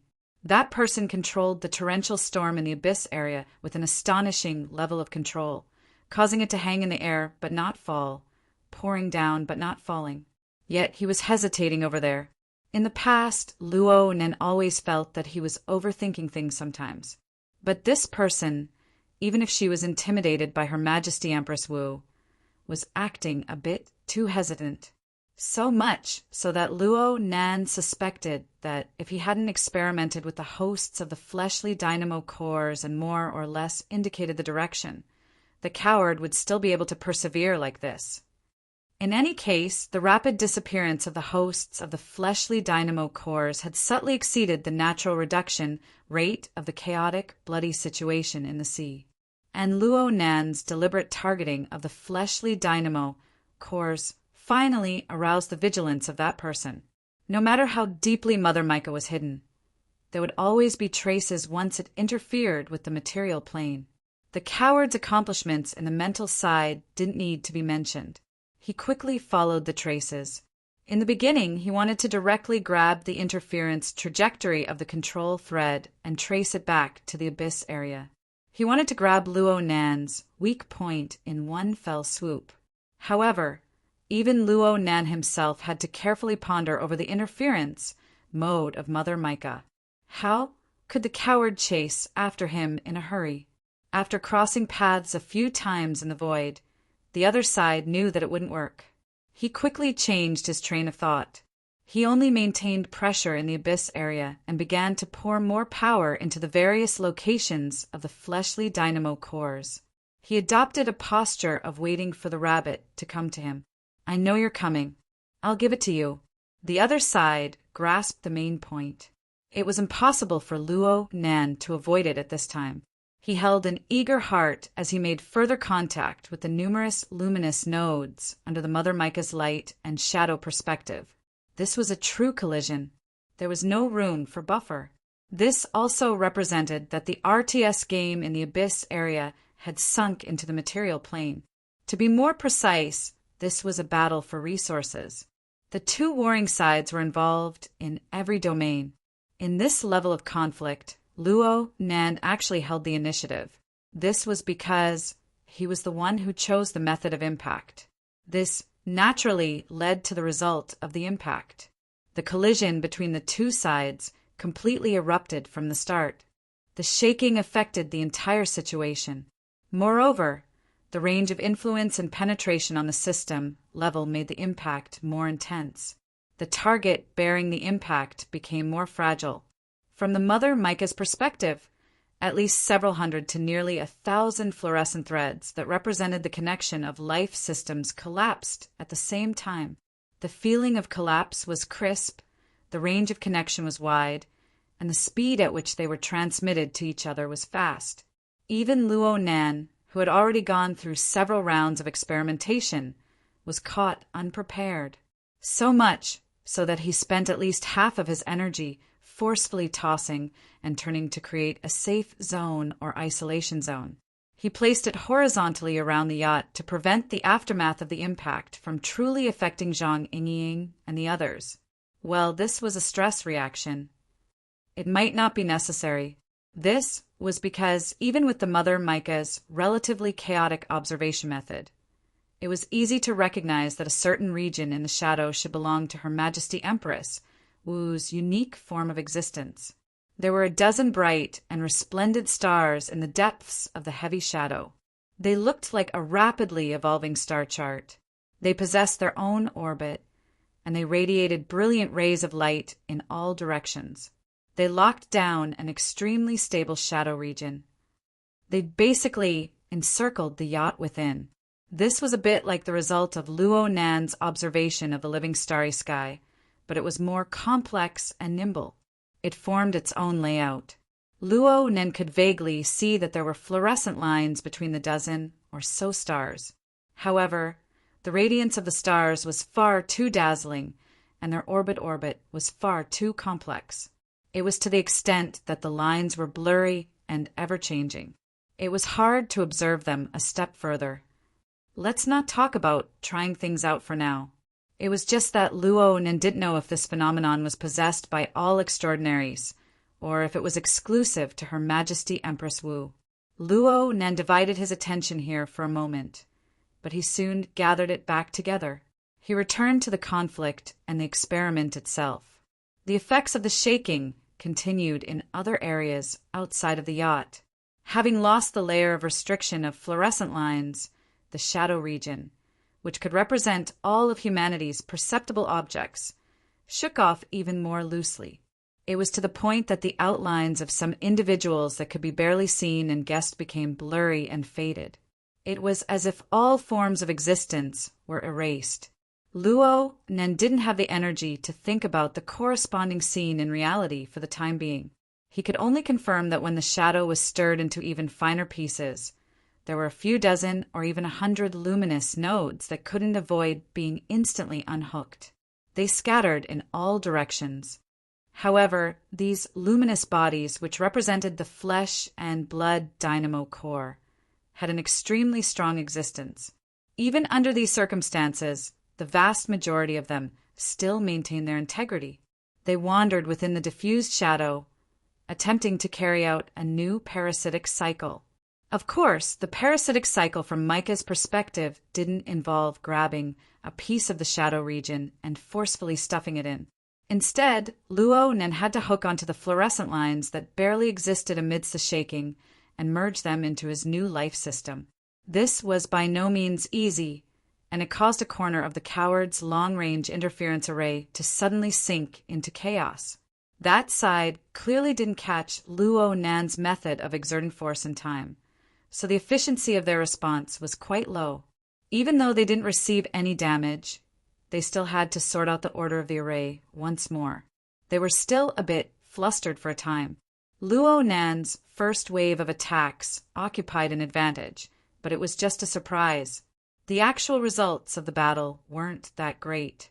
However, the swimming and churning of the luminous nodes stimulated even more details. It also helped Luo Nan's increasingly mutated senses to touch upon even more and more complex details. Luo Nen faintly captured a sort of seemingly familiar rubbing effect within the surrounding environment of violent shaking. It could collapse at any time, and it could reform at any time.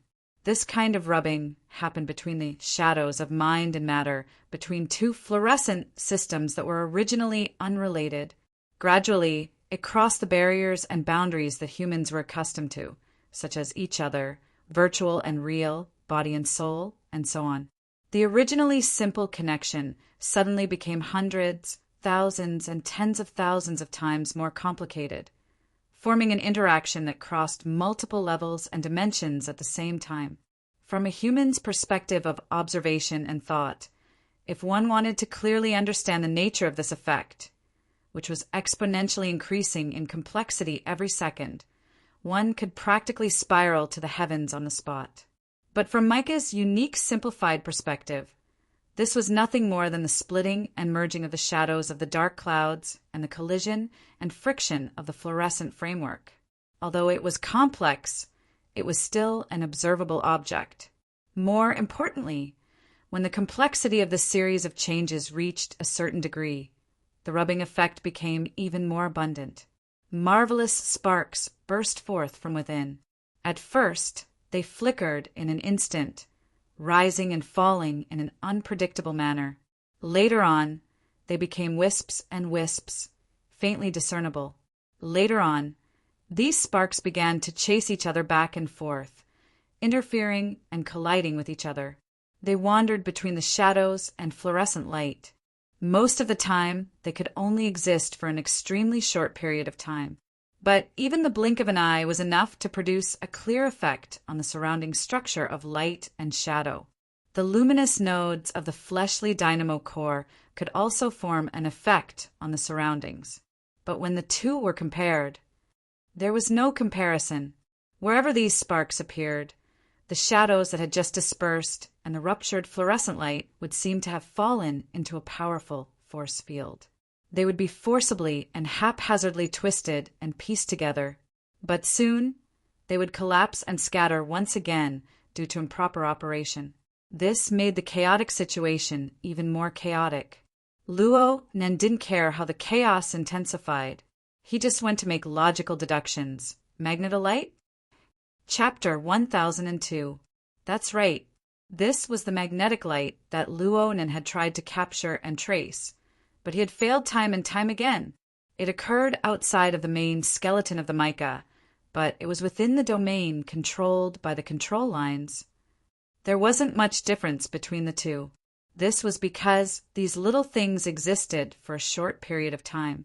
They quickly captured the most stable interference channels within the surrounding structures and quickly formed a connection.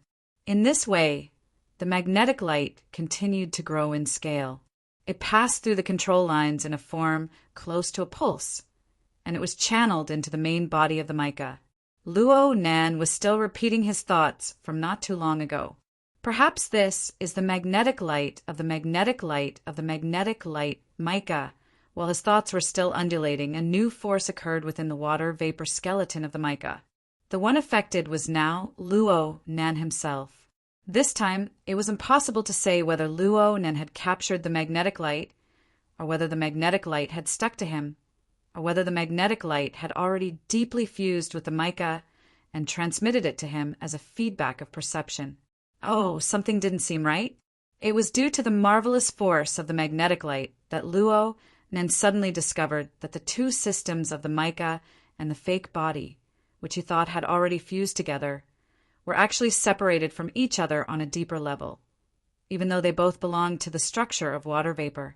Their physical properties were already indistinguishable from each other. As for what it was no longer important. In the instant the magnetic light force appeared, that faintly discernible barrier was simply annihilated. The two systems were completely connected together. Luo Nan's thoughts suddenly became absent-minded. Then he discovered that the structure that had previously acted as a battery for the mica, the only function that the fake body of water vapor still had already been cleanly dissociated. Or it could be said that it had been absorbed cleanly by the structure of the mica. Right now, only a few core things remained. It was the imprint of Luo Nan's consciousness. It floated within the structure of the mica, about to fuse or not. This sort of change didn't harm Luo Nan. It was just baffling, just as he was feeling baffled. This bit of imprint of consciousness suddenly stirred. It collided with something and instantly fused with it. His consciousness was still there, but it seemed to be wrapped in a layer of shell. It just moved in this way in the void. To be more precise, it was moving irregularly within the structure of the mica. What was going on? It was as if I had been fused into the magnetic light. To put it more precisely, the greatest possibility was that the imprint of Luo Nan's consciousness that Luo Nan left in this world was not Mother Cloud. Instead, it was fused together with the magnetic light that Mother Cloud used to transform into. Before Luo Nan could figure out the logic behind this, a new perceptual change appeared. Luo Nan's soul cloak, the great production line of the living starry sky, the altar spiderweb, and other traditional energy and information supply channels clearly became estranged. One must know that this was the most important source of sustenance for the mica mother. The supply is still being provided, and the effectiveness is still effective, but it feels a little like scratching an itch through the boot. The bionic life structure of Mother Mica was clearly continuing to grow steadily, and its aura was growing more and more exuberant. But for some reason, Luo Nan, very hungry, and he was getting hungrier and hungrier.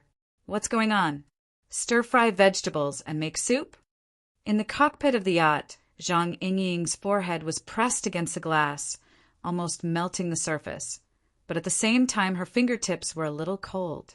Her mouth spoke in a relaxed manner, but her heart was twitching a bit abnormally. This was a natural physiological reaction to a few extremely stimulating situations. It was unknown when it started, but the surrounding waters of the yacht entered an extremely desperate and treacherous situation. It was hard for Zhang Yingying to accurately describe the situation. It was as if there was a layer of glass separating her from the chaos of the sea. There was an insurmountable barrier between her thoughts and the internal logic of the events before her eyes. Who could see two fishes that had gone out of control and collided with each other, sticking together? In that instant, their bodies, flesh, and blood completely lost their original nature. It was as if they were wax that had been melted, condensing into the most random shape upon meeting the cold. Such a scene was not an exception. Instead, it was happening in the waters surrounding the yacht. Zhang Yingying could see it happening every moment. There was no need for any collisions.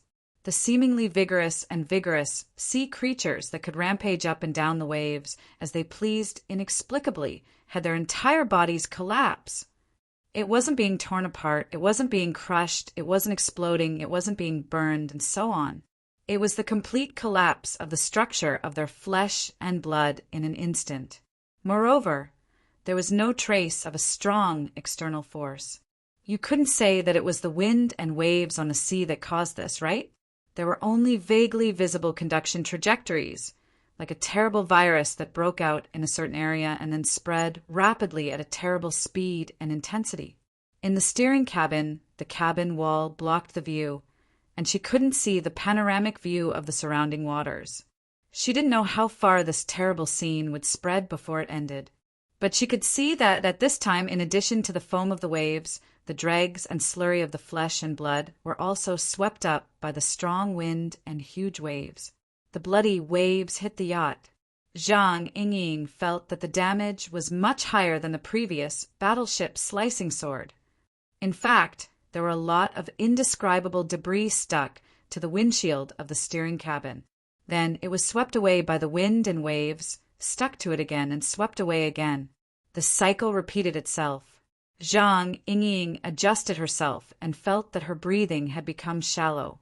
Even so, there was still some fishy smell lingering at the tip of her nose. She knew that it was an illusion, but she still felt it. Who in the world is that?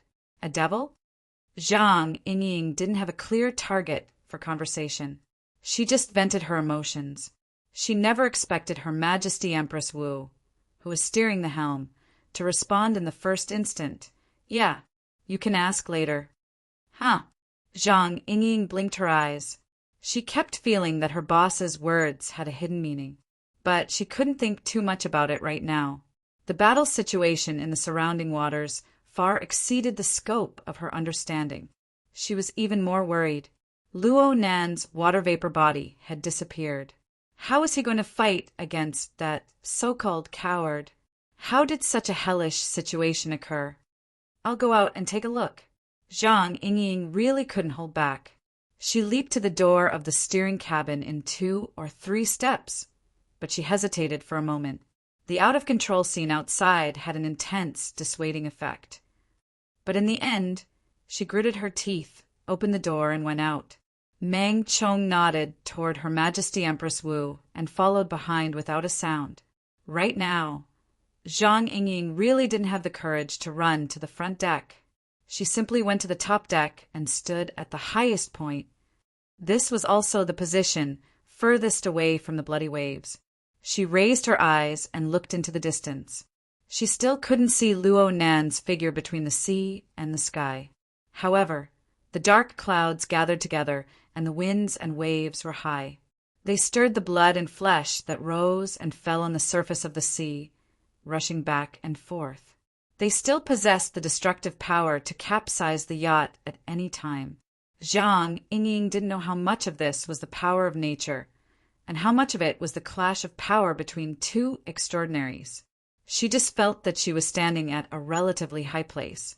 She raised her eyes and saw a contradiction that made her feel uncomfortable.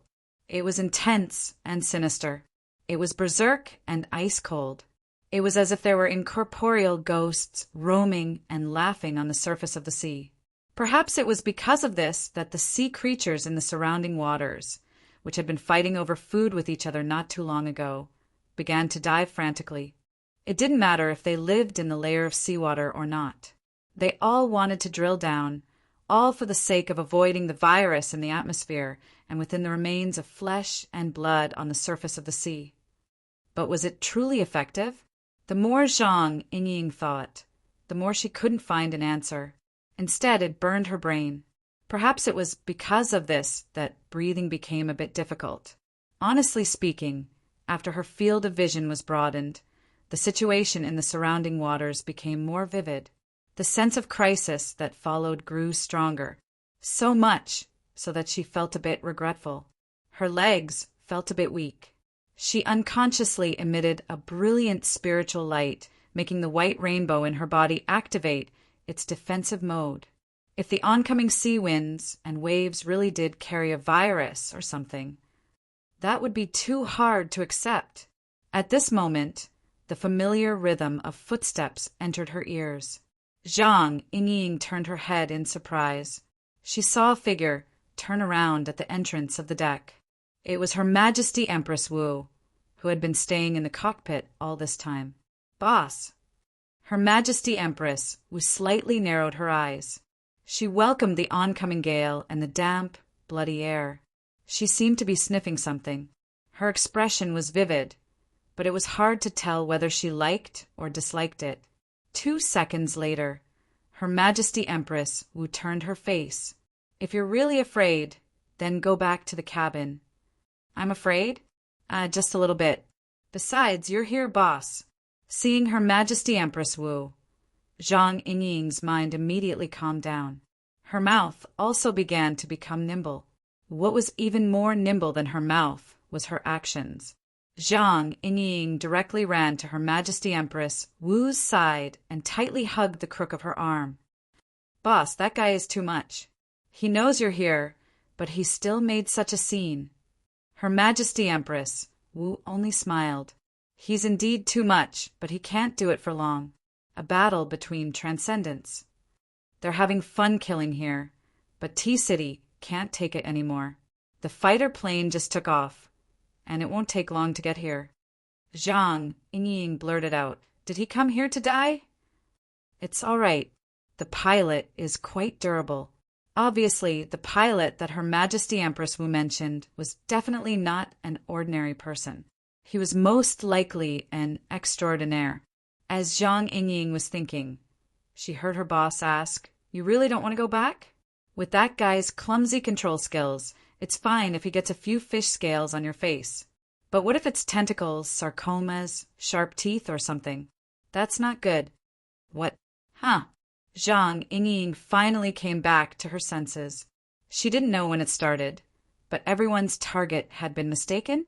But before Zhang Yingying could find the rational clues she should have from her disbelief, a wave of reverberations suddenly rang out beside her ear.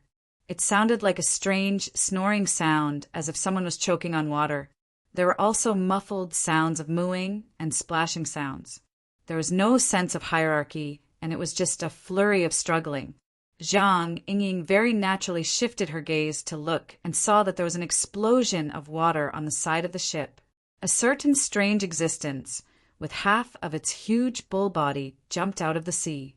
It crazily waved its spider-like limbs at the yacht. It didn't seem to realize that its body was still covered in a layer of blood and minced meat. Looking at it, it didn't need to think to know that it was calling for help. Did he knock himself out of his mind? Chapter 1003.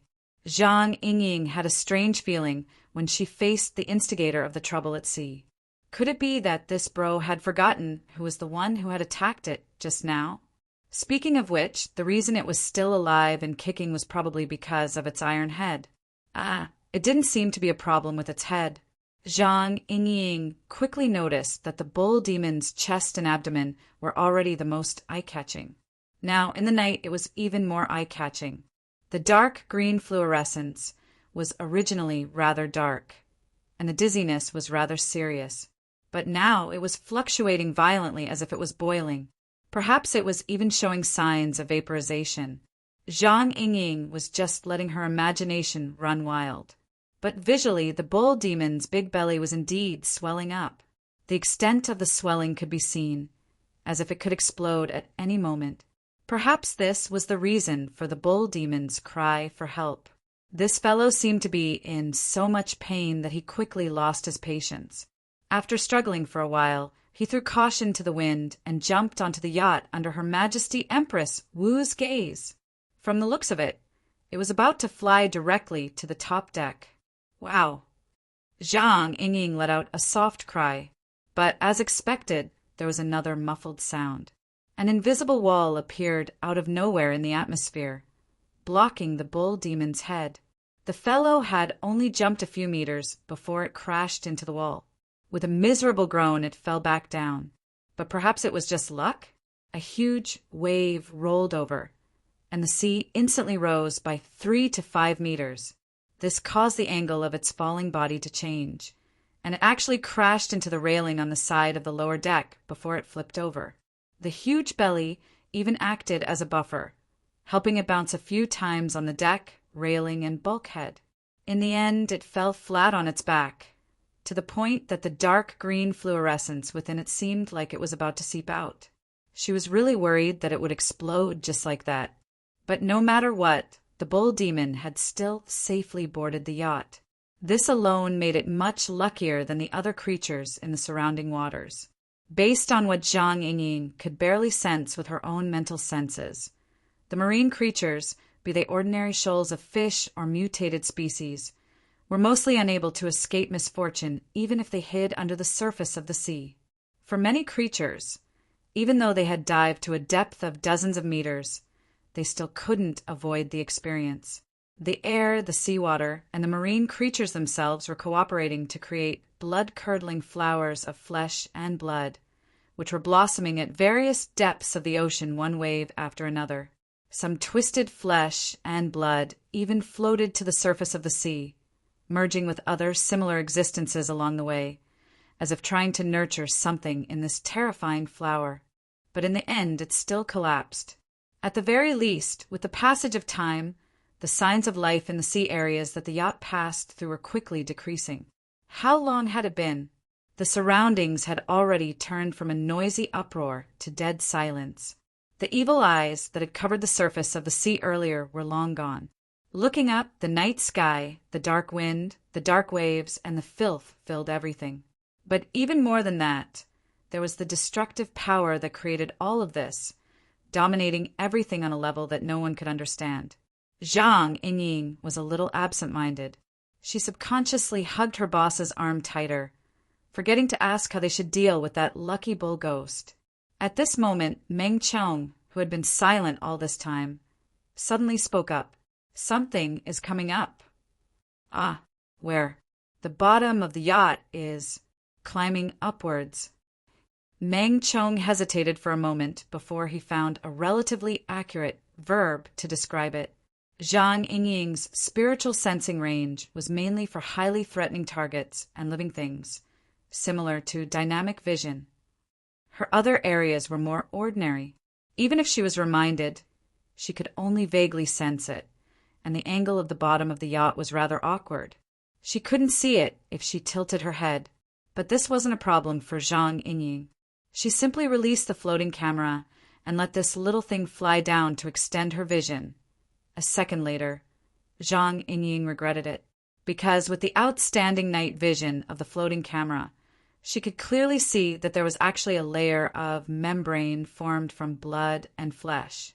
It spread all the way up the bottom of the yacht, as if it wanted to completely wrap up the high-speed hull and swallow it in one fell swoop. This layer of flesh and blood, which was still flowing with blood and flesh juice, was definitely pieced together from the broken remains of countless sea creatures. But what kind of monster would they be pieced together? Boss! Zhang Yingying's voice was a little out of tune. Her Majesty Empress Wu patted the back of her hand. What are you afraid of? It's not like it's targeting us.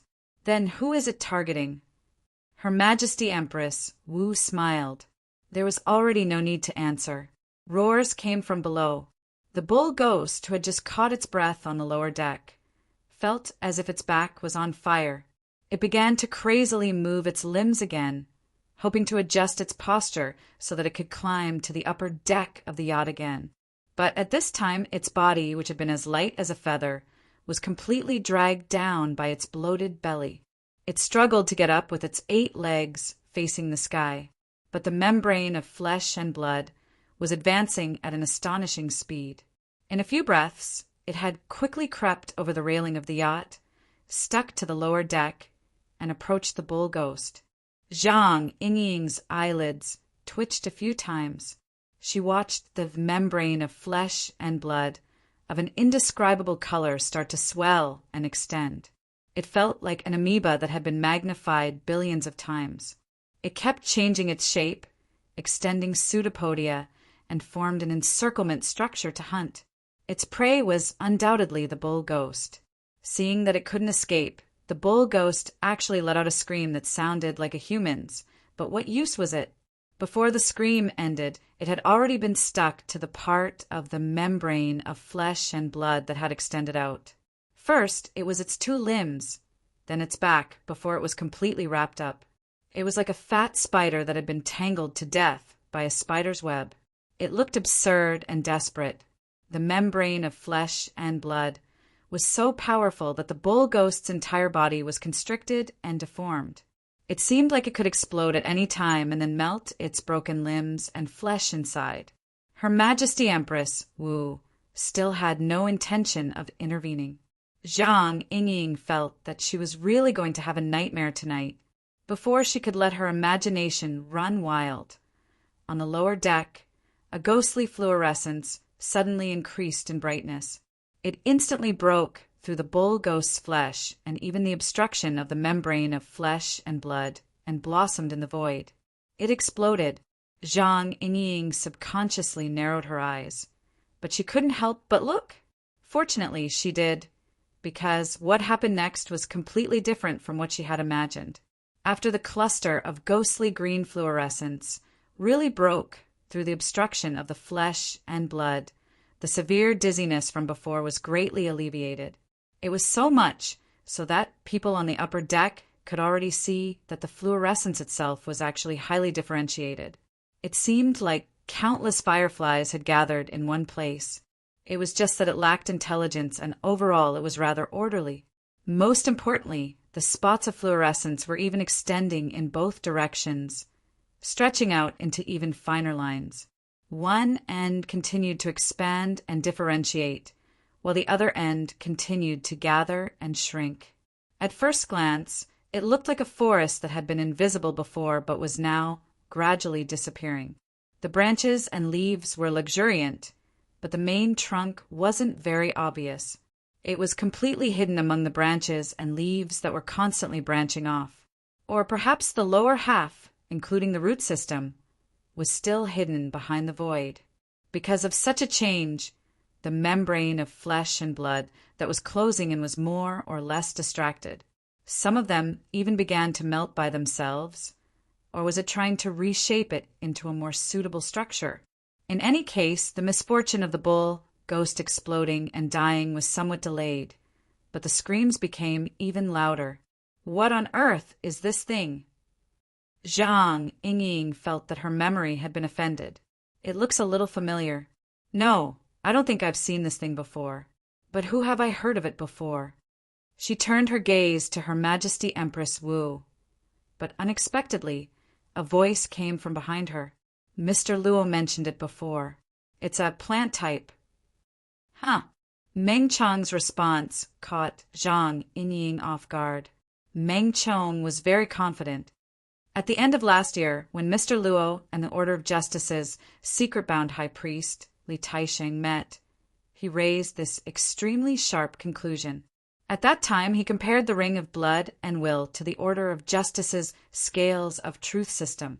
He said that the former was a tool type that was shaped like the abyss, while the Order of Justice's system was like a large tree that was planted in the abyss, but its roots continued to extend downwards.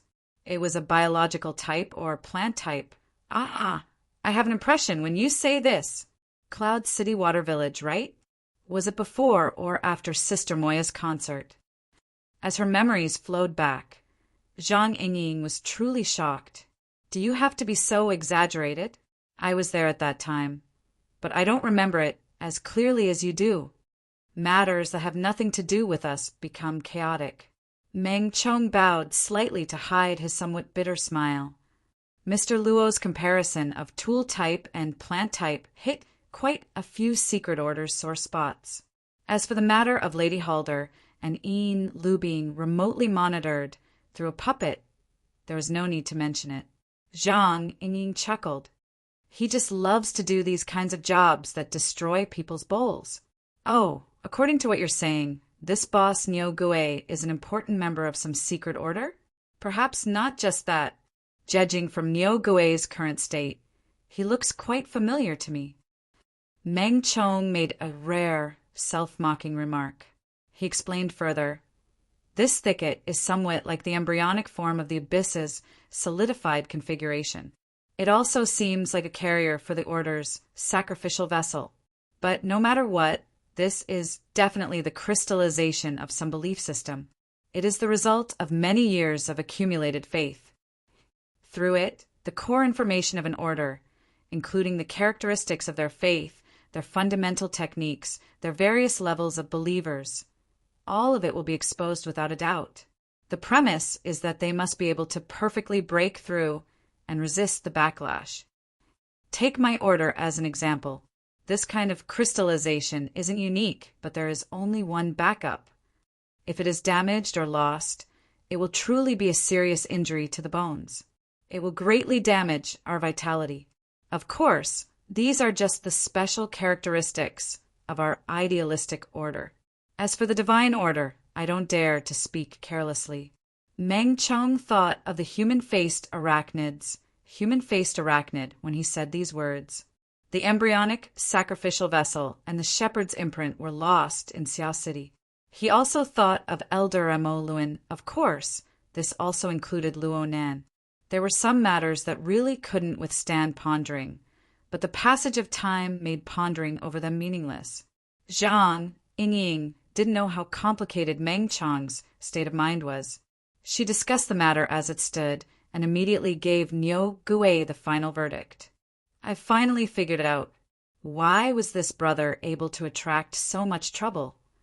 She blinked her eyes as she spoke to this point. She turned around and sent a flattering smile. Boss, can you give me some guidance? Chapter 1004. Her Majesty Empress Wu's gaze did not move in the direction of the Niu Gui or the fluorescent trees at all. Instead, it was cast towards the dark, distant sea. It wasn't until Zhang Ying began to shake her arm that she raised the corner of her lips slightly. I have no opinion on other people's trophies. It's just that if we want to snatch it completely, we might still have a chance. Don't be so cold. Why did Zhang Ying want Her Majesty Empress Wu to open her mouth? Wasn't it because she wanted to take the opportunity to have Her Majesty Empress Wu intervene and quickly end this crazy battle?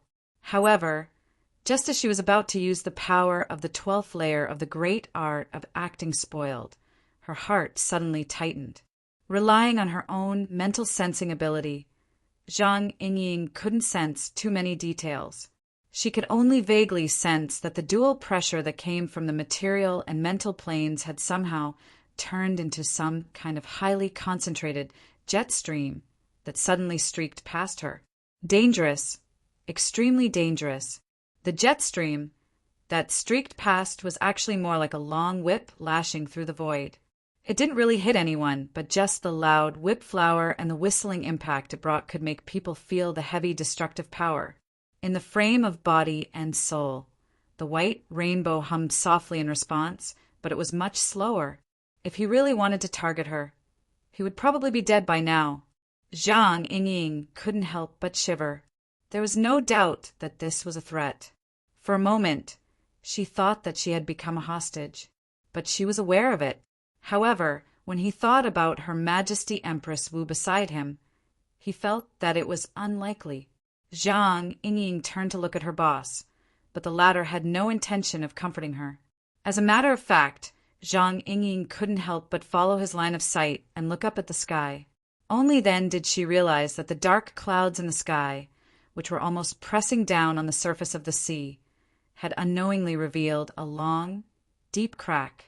The crack extended for an unknown distance, as if the entire sky had been torn in half. The trail of the long scar was right above her head. Zhang Yingying was in a daze for a moment before she realized that the long scar that tore through the clouds was parallel to the current route of the yacht. It could be seen that the clouds on both sides were surging violently, but no matter how hard they tried, they couldn't cover up this scar. With a few more glances, one could vaguely see the purer sky above the clouds. Did he have the strength, but nowhere to use it? Zhang Yingying couldn't help but complain. She didn't even need to think to know that this kind of tyrannical impact, which was highly threatening to the passengers on the yacht, was definitely the enemy's method. A threat was a threat. At the very least, this kind of method was clearly understood. The flower of flesh and blood feast in the surrounding waters really left people speechless. Found you! The strong will crosses the entire sea surface, interrupting Zhang Yingying's wild imagination. It also puts a lot of pressure on her. Every will that has taken shape here is like the heat flow from the eruption of a volcano in the sea. It is so ferocious that a few muffled thunders explode in the atmosphere, shaking people's lips a little numb. The bulkheads of the yacht produced a very clear resonance effect, so much so that the entire hull seemed to be humming. There were already very few creatures on the surface of the sea, and all of them were shivering in the deeper waters. If Her Majesty Empress Wu wasn't by her side, Zhang Yingying felt that she wouldn't be any better. Speaking of which, these words sounded fierce, but in most movies and television works, weren't these flags raised by the great villains? Oh my, I've been discovered by you. Hee, this line wasn't anything good. In any case, the air fluctuated slightly as the familiar will and voice rang out. Luo Nan, who had disappeared for a long time, reappeared. It was unknown where he came from, but he finally appeared on the lower deck next to Niu Gui, who had already been wrapped in a film of flesh and blood. It looked like Luo Nan didn't look any different from before. He even turned half his body to greet the three people on the top deck. Zhang Yingying gave him a middle finger in response, without a trace of politeness. This was especially true when she saw that the film of flesh and blood, which nearly covered the entire lower deck, didn't react at all when faced with the new target. The film even slowly shrank back. She felt more and more that this middle finger could be jabbed a few more times. Niu Gui's screams became even more miserable. At this time, Luo Nan was on the surface of the sea outside of the deck, roughly 50 meters away from the yacht. The pitch-black waves suddenly rose up, forming a rough mold in a state that severely violated the laws of nature. Enormous amounts of seawater rose up high and flowed down. It was independent of the natural form of the ocean, forming a waterfall wall. Or perhaps it was a screen or a relief sculpture. The seawater on the wall was still in the form of seawater. It flowed endlessly, and it even formed an exchange with the scouring waves, forming lines and silhouettes that were constantly changing. It looked like everything, yet it didn't look like anything. Perhaps it's because there's a glowing evil eye embedded in the wall. It's not in line with the human aesthetic standards. The waterfall wall continued to flow along with the surging seawater. It wasn't any slower than the high-speed yacht, and it looked extremely smooth. Strictly speaking, after Her Majesty Empress Wu let go, the yacht's smoothness as it passed through the waves could no longer compare to this waterfall wall. In short, this was certainly the carrier of some formidable power. It belonged to the coward that Her Majesty Empress Wu spoke of. It was an extraordinary so powerful that it made one's liver tremble. The purpose of its appearance didn't seem to be to strut around, but to attempt to communicate with Luo Nan. The telepathic thought that spanned across the void was as tyrannical as before, but it had a source. It was emitted from the waterfall wall. This had no meaning in terms of efficiency, but perhaps it was a form of face-to-face respect? This respect was even reflected in the basic expression, "Give it to me and we'll be friends." The image of the so-called it appeared on the waterfall wall at the same time the telepathic thought was delivered. It was like a master artisan relief sculpture that struggled to break out of the wall. It had the head of a cow and the body of a spider. It was none other than the cow ghost. Luo Nen didn't say anything, but Zhang Yingying secretly rolled her eyes. She wasn't sure about anything else, but one thing was clear. There was a problem with this person's ability to express himself. Was this a token of love? Zhang Yingying's thoughts were flying, and Luo Nan's thoughts were quite jumpy as well. He replied in an incongruous manner, "Our hobbies are a bit similar." Only those who were familiar with Luo Nan could tell that he was referring to sketches and relief sculptures. They were both part of the plastic arts. The other side was certainly stupefied. Zhang Yingying covered her face with her hands. She felt that if these two were to continue talking, a great battle would certainly break out. But looking at it from another angle, it seemed that Luo Nan's mood was a lot more relaxed than before.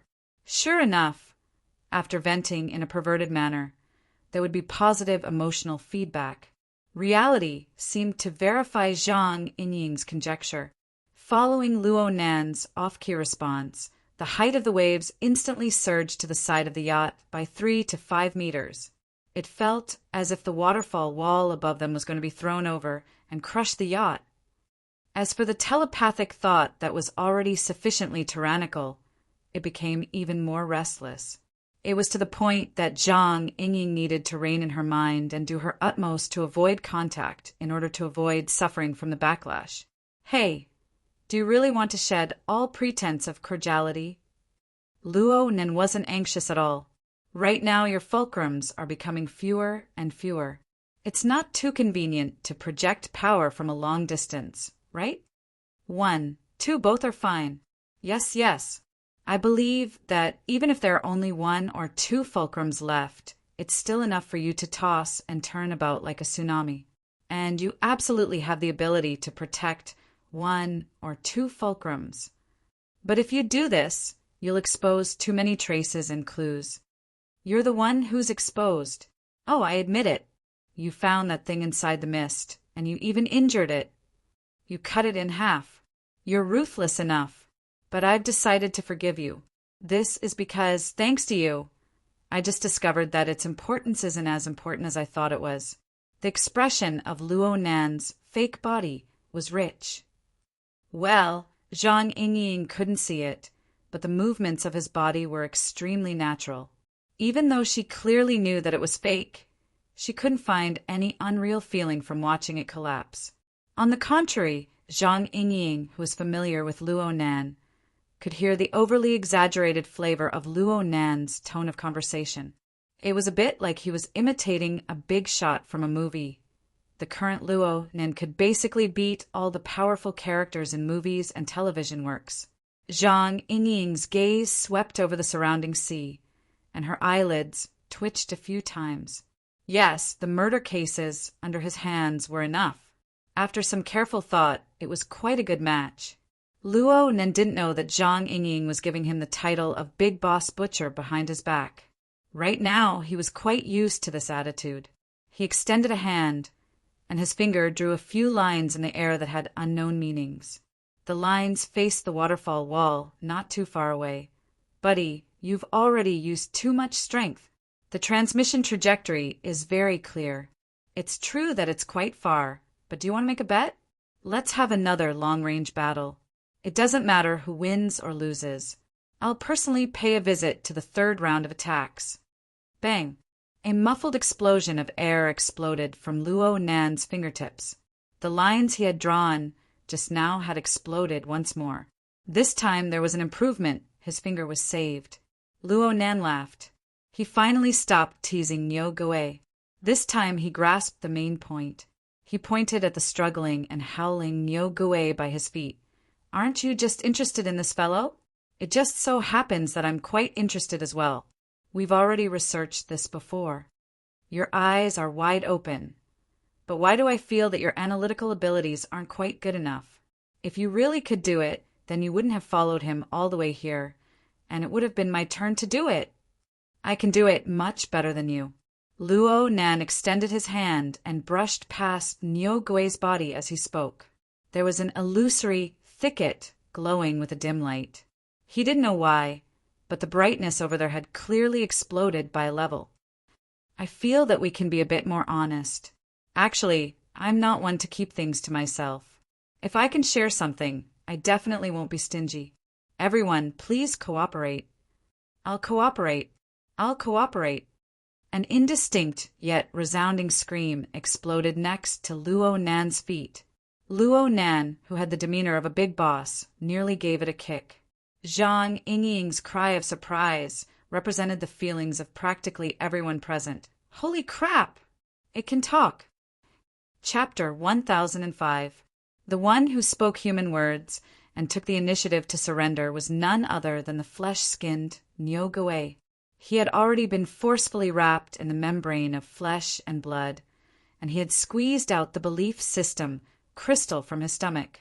Right now, his 8 limbs were about to be severed once more. It seemed that he was more worried about his legs that were about to be severed. Zhang Yingying's curiosity was about to explode. The hovering camera immediately rushed over and fiercely took pictures. She wanted to let Nyogue speak a few more words, but she didn't know if the fellow's brain was damaged from fear or something. He only said the 3 words, "I'll cooperate," over and over again. The rest of his words reverted back to a muffled howl. He can't just say these 3 words, right? Zhang Yingying's train of thought took off once more. Then what kind of life did he lead before? Luo Nan's communication with the coward was interrupted by Nyogue's sudden voice. However, the attention of the 2 sides in the communication was naturally focused on this target, which could be considered the core of the problem. Luo Nan's actions were fine, but the evil eye that was faintly discernible within the flow of water on top of the waterfall wall several dozen meters away flourished with radiance in this instant. The radiance shone directly over, reflecting the intense intentions of Nyogue. It's useless. I couldn't even deal with the parasite when it moved to the side, let alone now. Of course, this is a good change. Being able to communicate means that I can absorb information more comprehensively and make judgments. Luo Nan's hand cut through the tree of nothingness above Nyogue once more. It was like a magician's work. This time, the dense fluorescence of the tree of nothingness dimmed once more. Its state of light seemed to be completely under Luo Nan's control. In this darkest state, an even more substantial chain of light shot out from Luo Nan's fingertip. It was like the most dazzling of lightning. It pierced through the branches of the thicket, then vanished without a trace. It was dazzling yet brief. Zhang Yingying watched Luo Nan perform his magic. She was about to see an illusion. She felt that the disappearance of the lightning did not seem to be extinguished. Instead, it seemed to have penetrated the barrier of the void and penetrated all the way from the treetop area to the root area hidden behind the void and penetrated even deeper. If this was a hallucination, then it was certainly Meng Chang's fault. The source was Luo Nan. The description of the plant type was bizarre and garrulous. It made one's imagination run wild. However, in the next moment, the bull ghost, who was still howling, suddenly felt his throat choking. He couldn't even spit out a complete syllable. Soon, his breathing became difficult, and his already huge bull eyes almost popped out of their sockets. Zhang Yingying thought that Luo Nan was going to make a move on Nyogue because the membrane of flesh and blood was strangling him. But when she looked at it again, she realized that this wasn't the case. This thought was completely unreasonable. This time she was completely confused. Fortunately, Luo Nan withdrew his hand after a mere second. This allowed Nyogue to catch his breath, and Luo Nan gave a simple explanation. After a deep segmentation of the system, the symptoms of rejection are quite obvious. The upper and lower pathways are not smooth. There are problems with its information carrying capacity and adaptive ability. It doesn't seem like it often interacts with its believers, but it's very strange that it was able to cultivate to this extent. There's some room for research here, but it seems like you can't do it. Luo Nan was referring to the coward, but Zhang Yingying's heart felt stifled. She rolled her eyes and simply adjusted herself to the level of a brainless spectator to avoid being caught in the crossfire. The coward didn't immediately respond. The glow of the evil eye on the wall of waterfall above the sea dimmed. It looked like the most unfortunate one was still the bull ghost. His declaration of surrender was completely useless. Instead, his body, which had already been forcefully wrapped and shrunk, looked like it had been stripped of water. It became much more shriveled. For a time he couldn't even scream. He just lay on the deck and gasped for breath. The yacht was still moving at high speed, and the wall of waterfall on the sea followed them the entire way.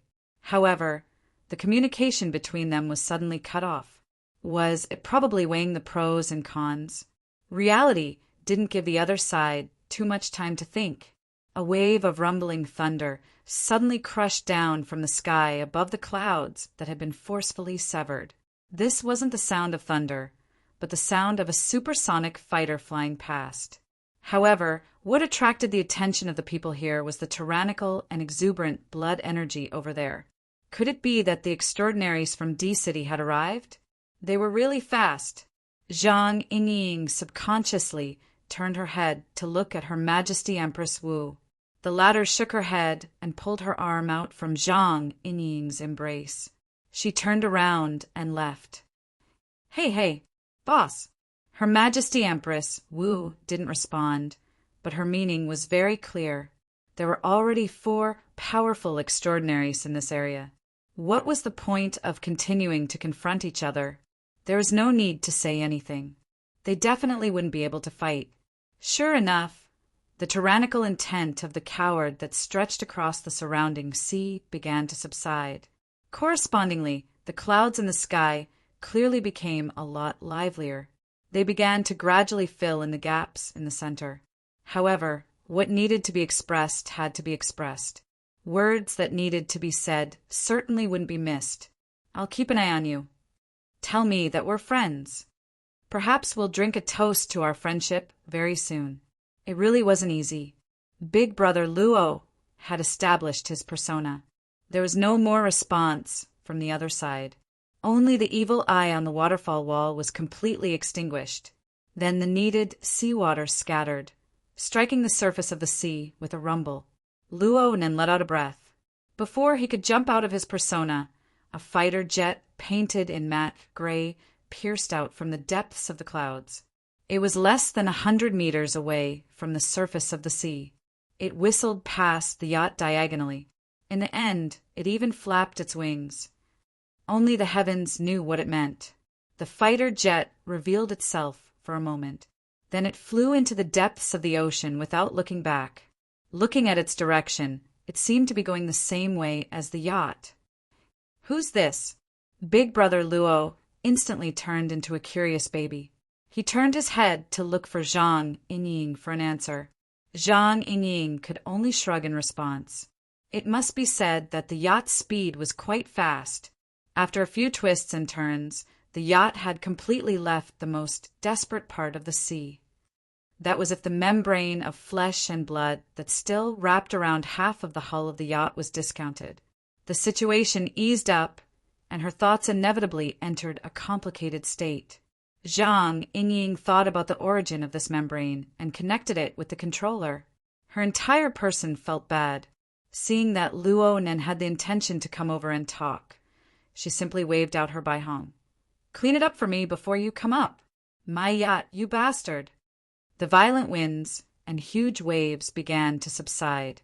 The gathered marine life forms were practically wiped out. The membrane of flesh and blood completely retreated back into the sea.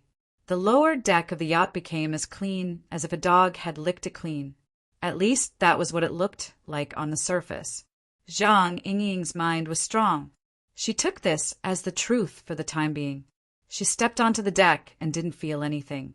But when she got closer to Luo Nan, she couldn't help but reach out and pinch the young face that still had a bit of childishness to it.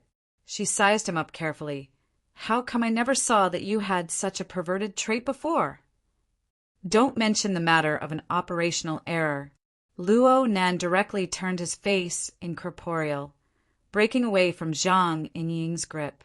But this sort of method was tantamount to hammering another nail into his perverted template. Zhang Yingying wanted to roll her eyes again. The number of sanitary balls she released today could probably prevent cockroaches from growing on the yacht for the next 10 years. Moo moo moo. It's alive!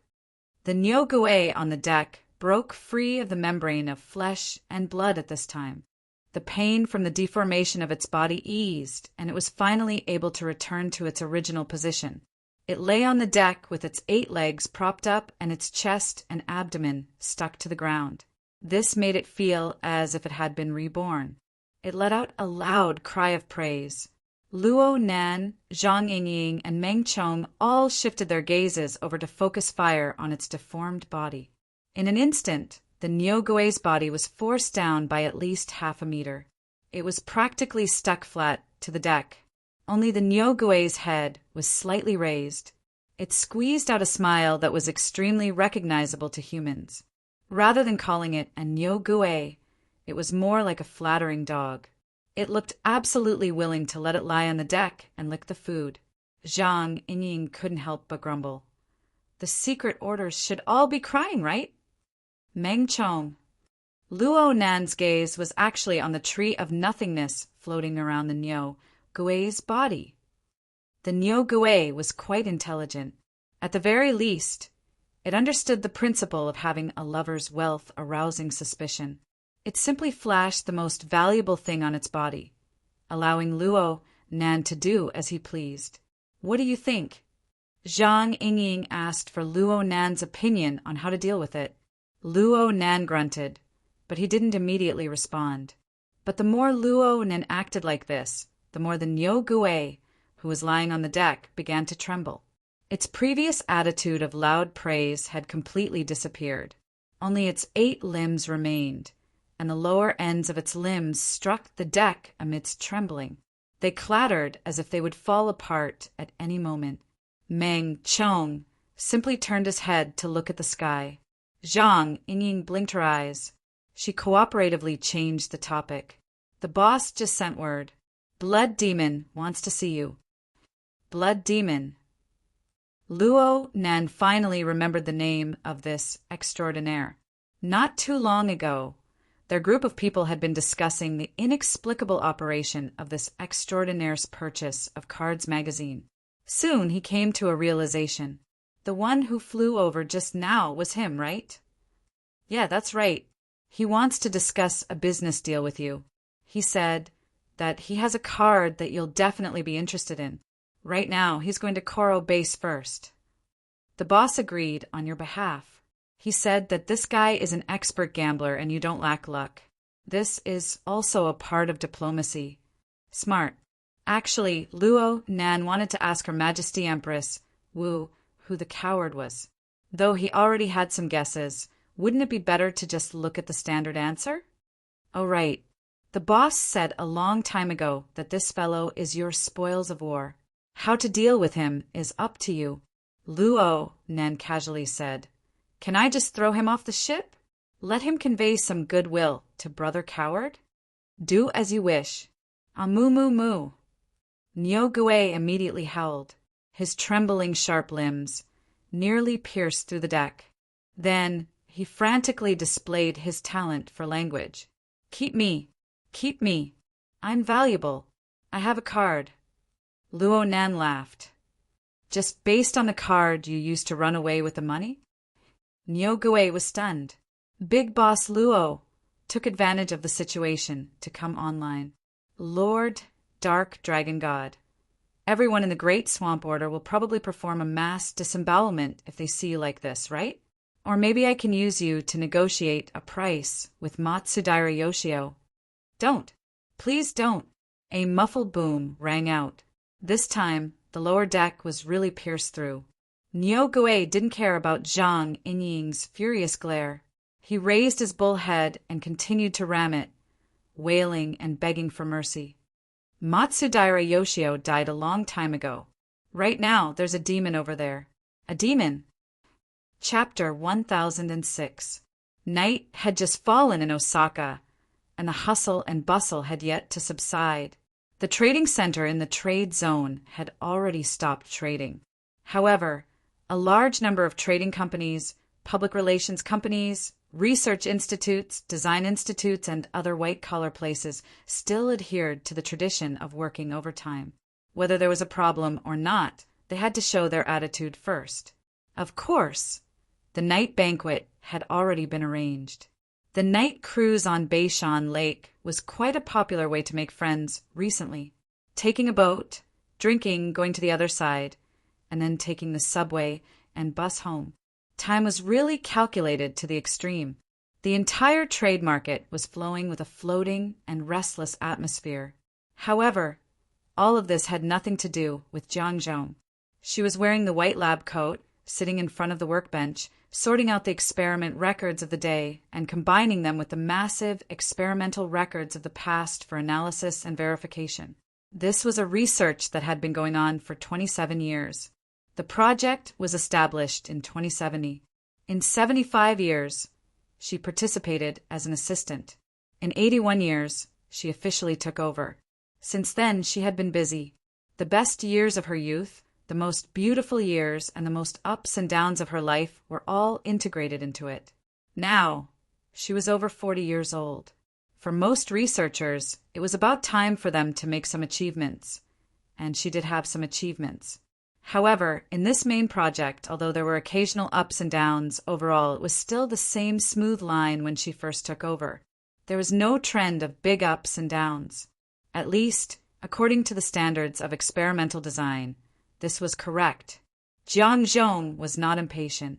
Even if she had such emotions before, they had long been polished over the past 20 years.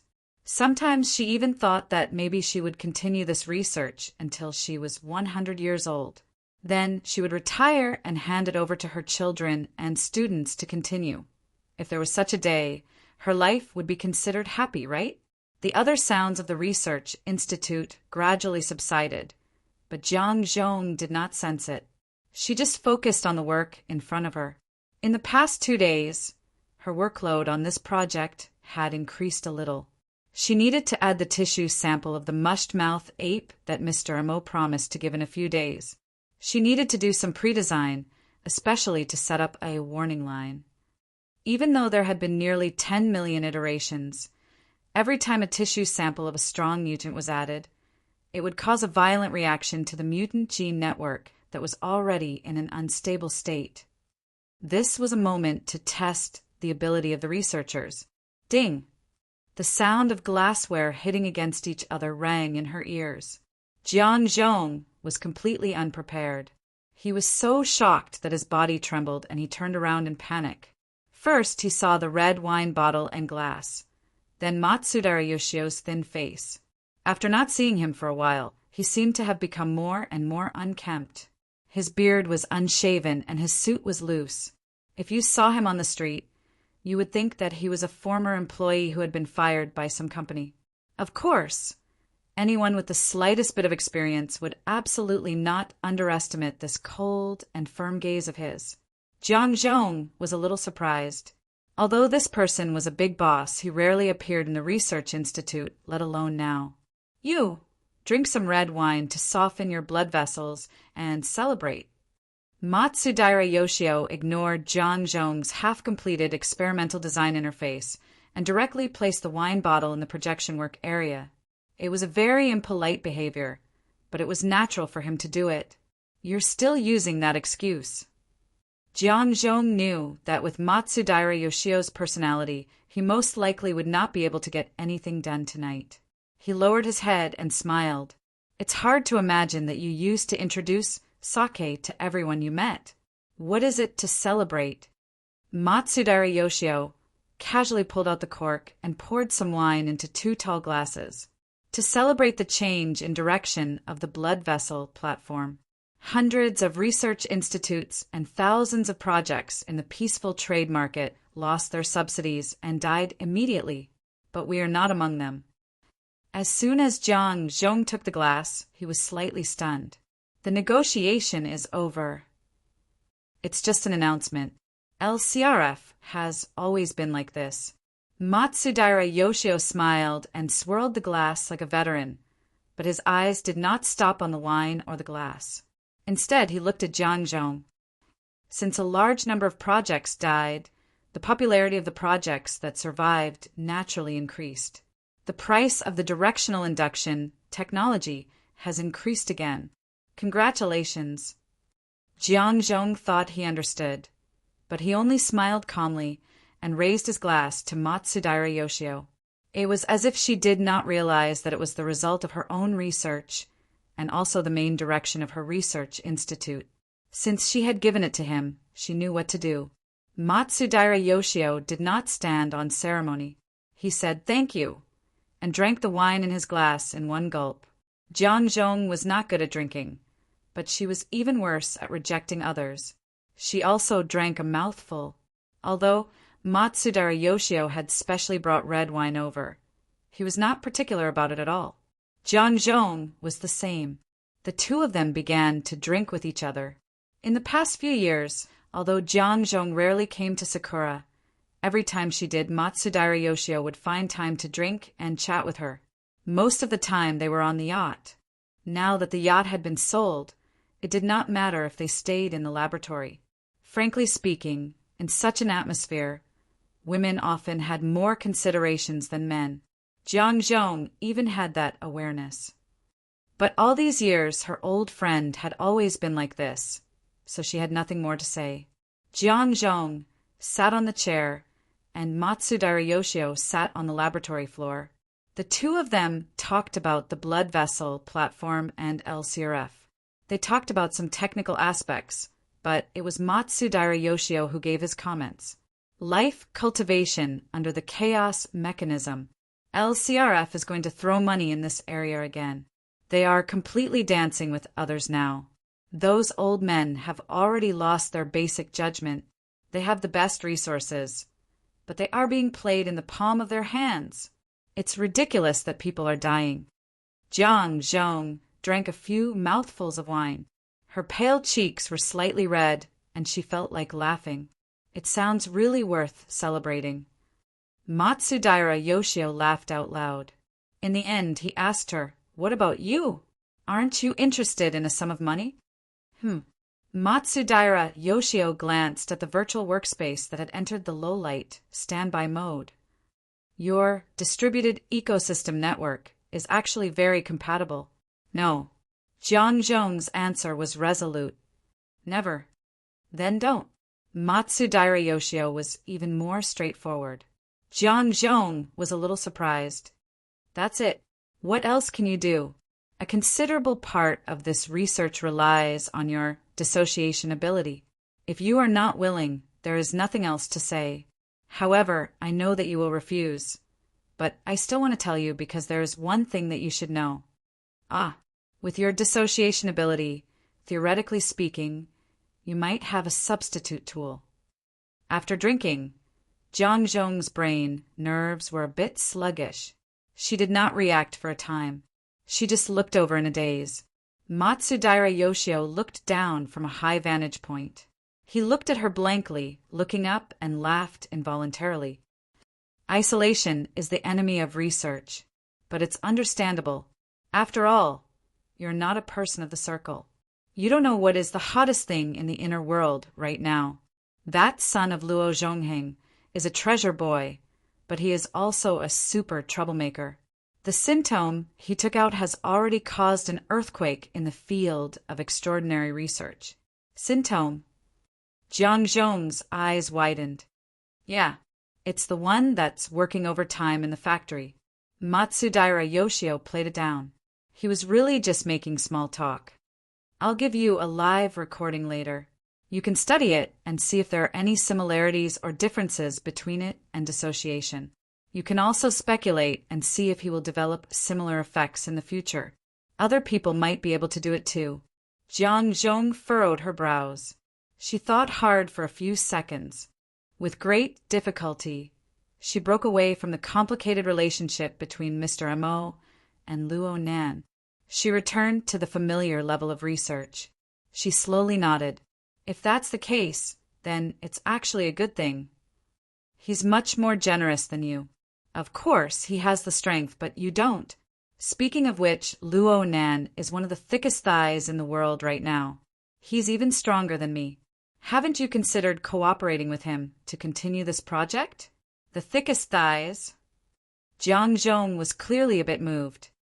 Does he have any research on the distributed ecological network? Matsudaira Yoshio laughed loudly. He laughed so hard that his voice was nearly hoarse. See, this is what women are like. Jiang Zhong pursed her lips. She endured it for 2 seconds. Finally, she also laughed. Her instinctive curiosity surged. Have you seen Luo Nan?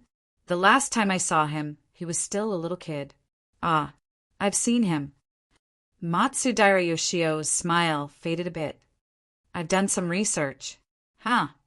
The results of the research show that he doesn't look much like his parents. Luo Zhongheng is extremely intelligent. He radiates brilliance everywhere. After an unforeseen event, he becomes restrained and forbearing. Bo Qingwen is calm and rational. She's gentle and amiable normally. They don't look like each other. They really don't look like each other.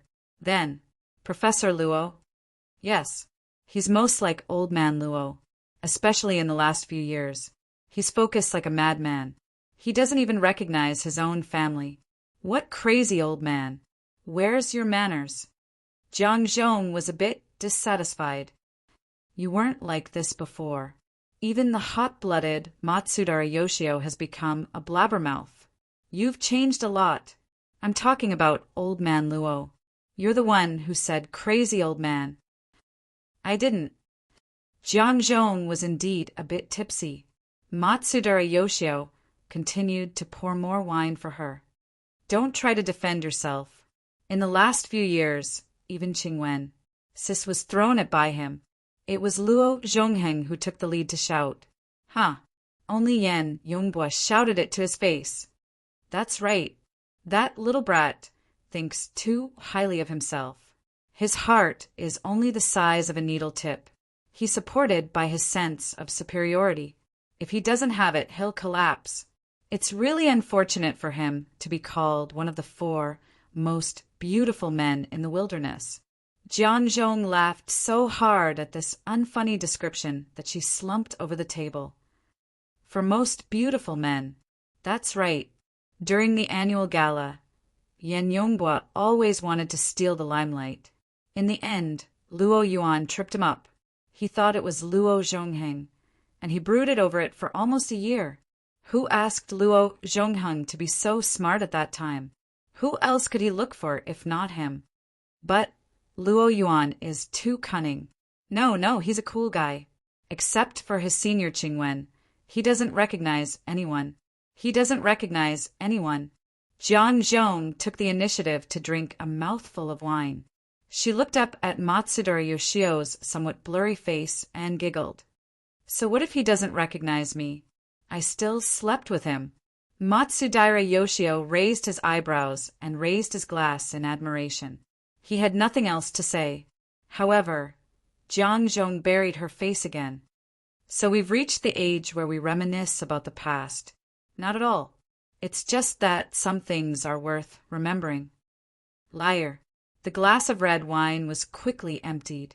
Jiang Zhong's alcohol tolerance wasn't good, especially tonight. He slumped over the table and fell asleep. Matsudaira Yoshio gently swirled the wine glass. A few drops of wine stuck to the side of the glass and swayed. His gaze was still fixed on Jiang Zhong. He quietly looked at his thin shoulders and messy hair, and the particularly dazzling strand of silvery white in between the hair. He frowned and stretched out his hand. With a skillful move, he plucked out the strand of white hair from its root and twirled it between his fingers. A few seconds later, the white hair seemed to have turned into a mercury-like liquid. It could no longer maintain its previous form and seeped into the skin of Matsudaira Yoshio's fingertips. Chapter 1007.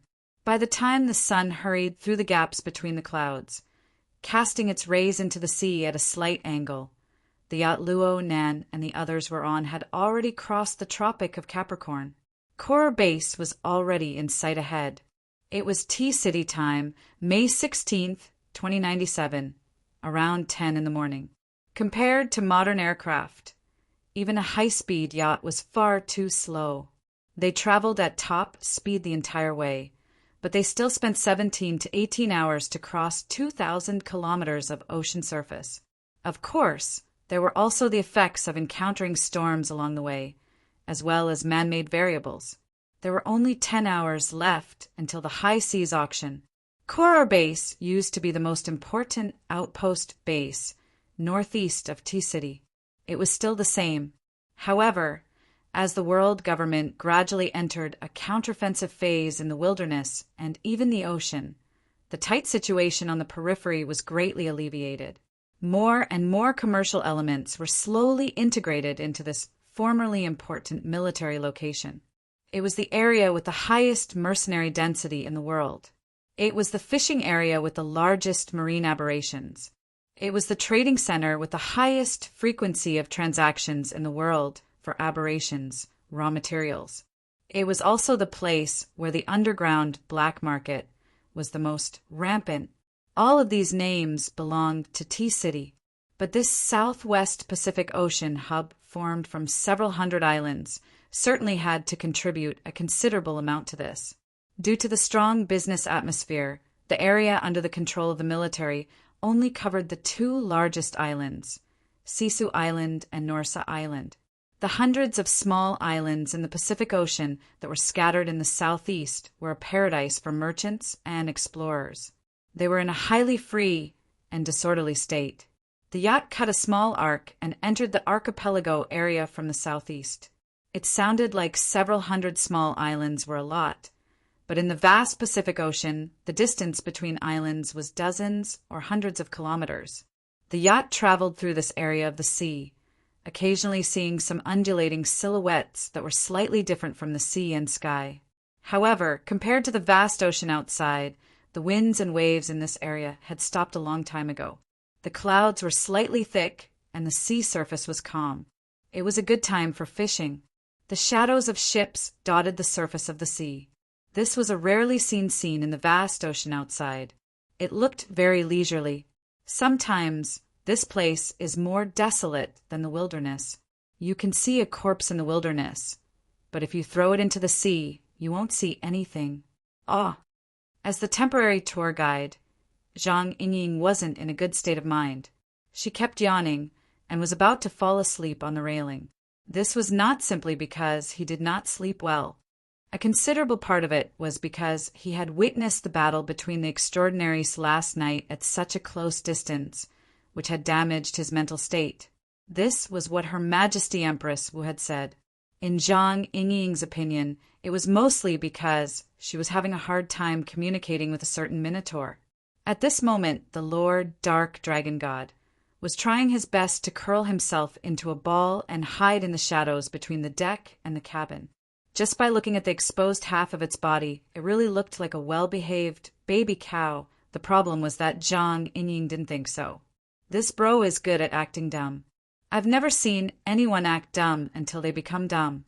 He didn't know anything. Other people are using it for experiments, but they don't even know what's happening to their bodies. Are you kidding me? The more you know. There's nothing wrong with this method. Luo Nan responded casually. Last night, Luo Nan and Niu Gui didn't really communicate much. Niu Gui's experimental mica had been destroyed by the coward.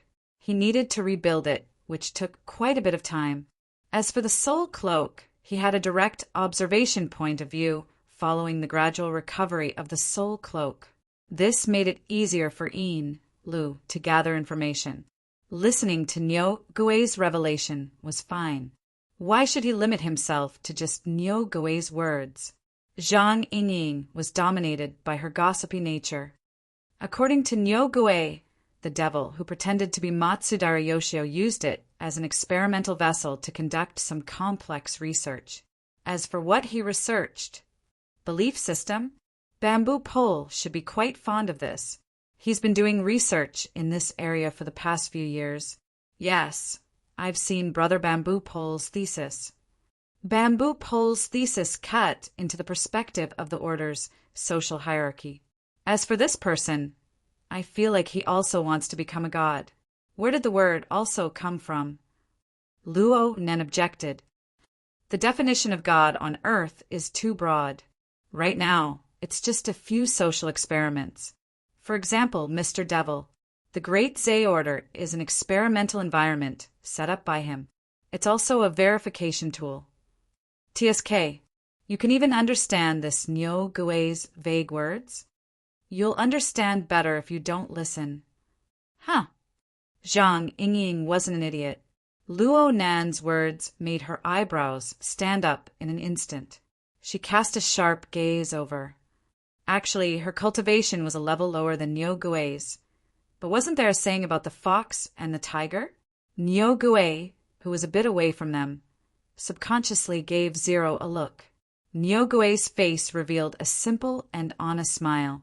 Luo Nan's conclusion had nothing to do with what Nyo Gue had said.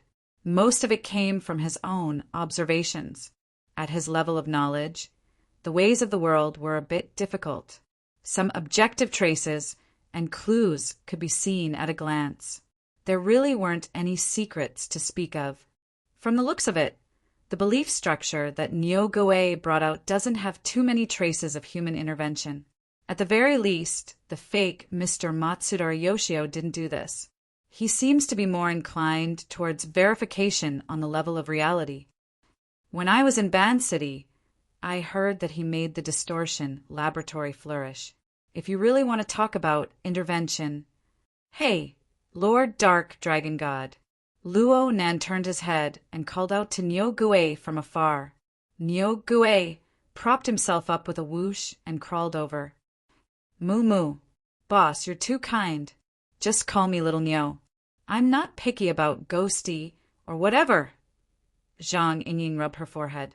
Meng Chong had long since hidden far away to avoid being unable to restrain his emotions and committing an honor killing.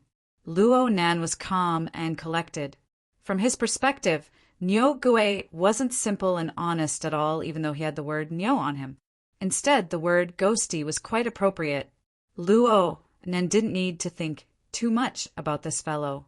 You said that the fake Matsudara Yoshio used extremely vicious methods on you, coercing you to do things for him. Yes, Moo. The abbot of the shrine became a puppet, a real puppet. I don't know what method was used to mold him, but he had to change every once in a while. And yet you still managed to escape. You said that it was because the Amaterasu order wanted to make a move against you. Both sides interfered with each other, and they accidentally helped you escape. You can't explain the specifics. I really don't know. I don't understand that. We'll believe you for now. But you need to explain why you dared to contact them after you escaped. Why did you coerce the Great Marsh order to sell ships and factories to support your expenses? I'm innocent. What expenses can I possibly have in my current state? Nyo Gue had a sullen expression. You can see it for yourself. I've been eating and sleeping in the open all this way. My meat has almost become salty from being soaked in the sea. What expenses can I possibly have? How can I have expenses? That fellow must have borrowed my name to resell the religious property. You're saying that he saw that you, his most important test subject, had run away, so he began to liquidate the business. He doesn't want to play anymore. That's right. That must be it. Nyo Gue's voice suddenly weakened. His voice was even wavering, because at this moment Luo Nan reached out and pressed his head. Luo Nan didn't use much strength. It was like a prayer from some religious sections. Or he might as well just pat his pet's head. Nyo Gue's hair was warm and a bit fluffy. It felt good to the touch. However, compared to Luo Nan, Nyo Gue's feelings were more direct and more indescribable. He was a bit confused at first, but soon his head, shoulders, and even his entire body began to tremble uncontrollably, especially when he saw Luo Nan's gaze. He couldn't discern the direction of his emotions. He couldn't control his reaction no matter what. Moo moo moo moo. Let me add a few words a strange feeling slowly seeped down from the top of his head before he could turn around. Yes, it was seeping. It was as if there was a cool air current that ignored the barrier between his scalp and his skull. It blew straight into his skull from the outside. It was also at this time that some debris fell from the top of its head. That texture, no matter what, Nyogue was still the dark dragon god that had been worshipped by people for many years. His perceptive abilities were very strong. After the initial panic, the situation above his head was naturally reflected in his mind. Moo. Horns. On top of his head, the pair of horns, which were approximately the length of an adult's palm, had inexplicably disintegrated. Not even a stubble was left behind. This was very normal. This was because the tendency of disintegration had never stopped. After disposing of the horns, it smoothly and naturally acted on his scalp and below. His skull had already begun to crackle, so there really was wind. The sea breeze had blown in. It had blown into his brain. Nyogue's entire body was trembling, but at the same time it was as hard as a statue. His throat was completely unable to form a sentence. Only vague syllables leapt out and sprayed out along with snot and tears. Luo Nan let go of his hand, but the disintegration phenomenon that he had created was still continuing. Moreover, it steadily spread below Nyogue's skull. Zhang Yingying, who was next to him, had subconsciously held her breath. There are two reasons. Luo Nan raised two fingers in front of Nyogue's eyes. First, right now I'm pondering how to negotiate with people. As the saying goes, the business world is like a battlefield. I've fought a war before, but I'm still not too familiar with how to face the enemy at the other end of the negotiation table. It shouldn't be my problem that you took the initiative to jump in and play the role. Second, I just comprehended a new ability yesterday. I need an opponent to practice with. You're quite proactive here. I'll thank you first.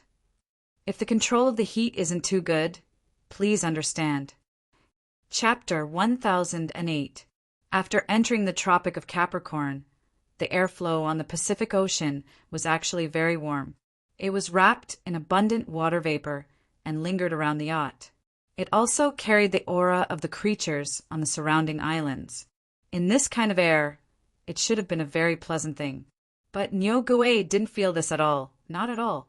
For it, even the tiniest disturbance in the outside world was a demonic wind that could blow into its broken body and bring fatal infection and damage to it at any time.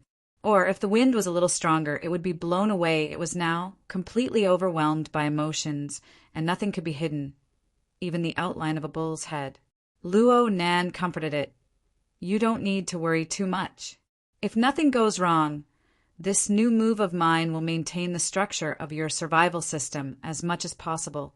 It will prepare for the subsequent magnetic bonding. Even if it's a little too small, doesn't your faith system crystal have the ability to repair it?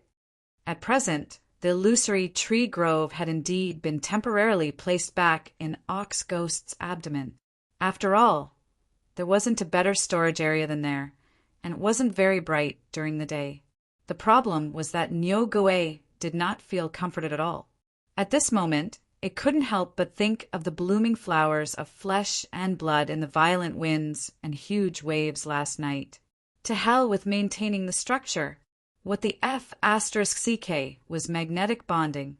Among the hundreds of thousands of sea creatures on the surface of the sea last night, which one of them had a complete structure, and who would glue it back together.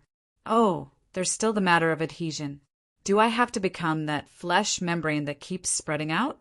The soil that gave birth to fear was never just an imagination, but also the seeds of actual experience, as well as the fertilizer that had already been buried. The bull demon was truly terrified. Tears and mucus flowed down its face, and its body didn't dare to move.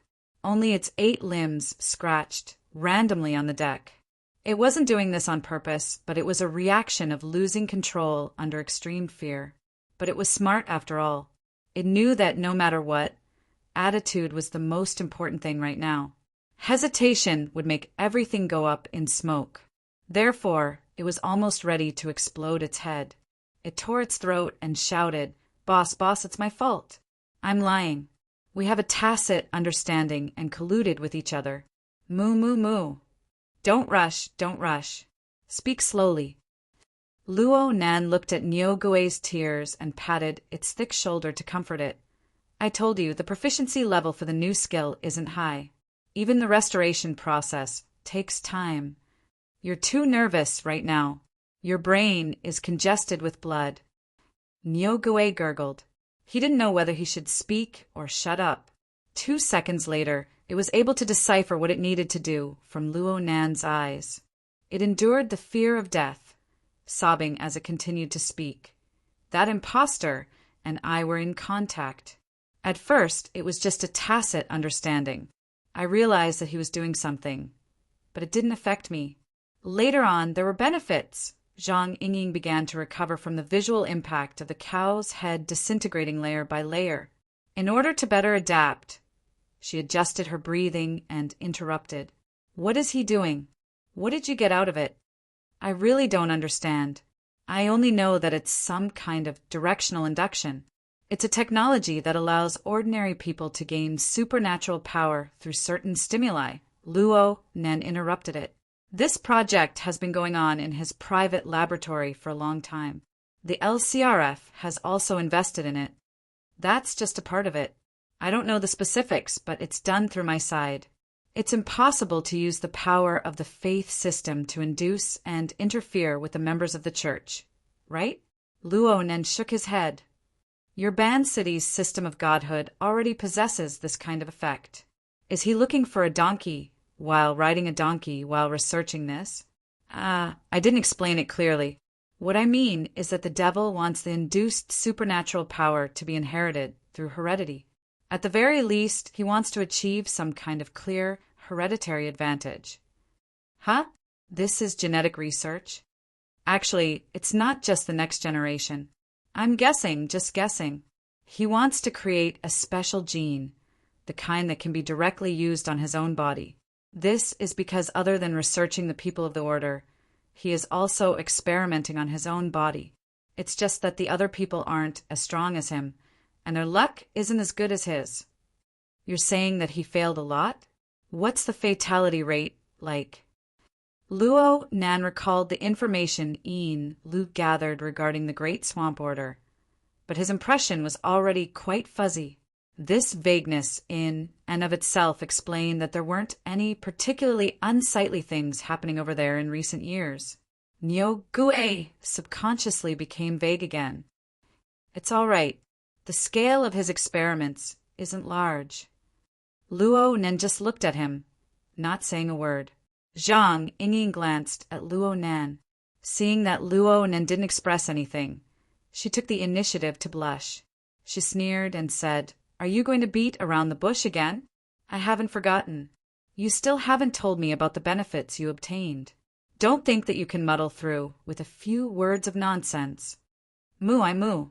Are you very hungry?" Luo Nan suddenly spoke. "Huh. I'm saying that you're drooling. Did you think of something delicious?" "Moo, I'm fine.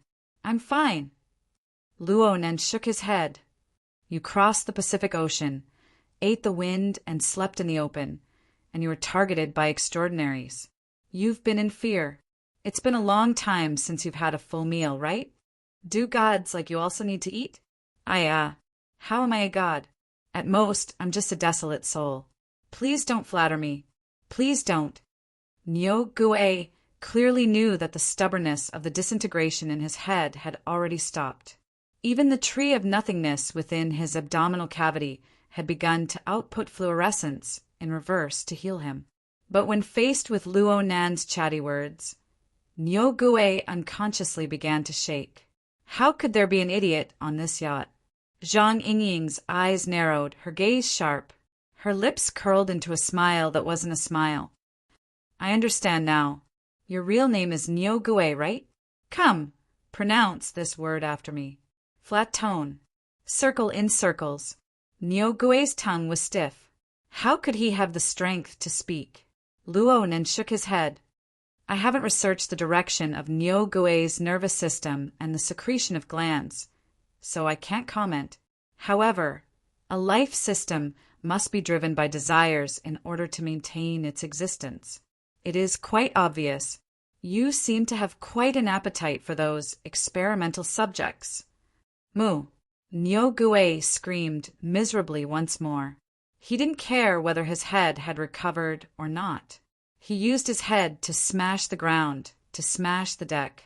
His entire body threw itself to Luo Nan's feet. I don't have a choice. I don't have a choice. That devil must have exposed himself on purpose to let that stupid and old abbot of the shrine discover me. Forcing me to take a side is like a cat toying with a mouse. The Amaterasu order wants to incorporate all the so-called gods of Ban City into the system of the great divine treasury. They don't give us any way out at all. And those cowards of the Great Zay order are just waiting for death. I can't accept this. Boss. Yes, I'm still delusional enough to clear my name. But this is the effect of my undead sense of shame.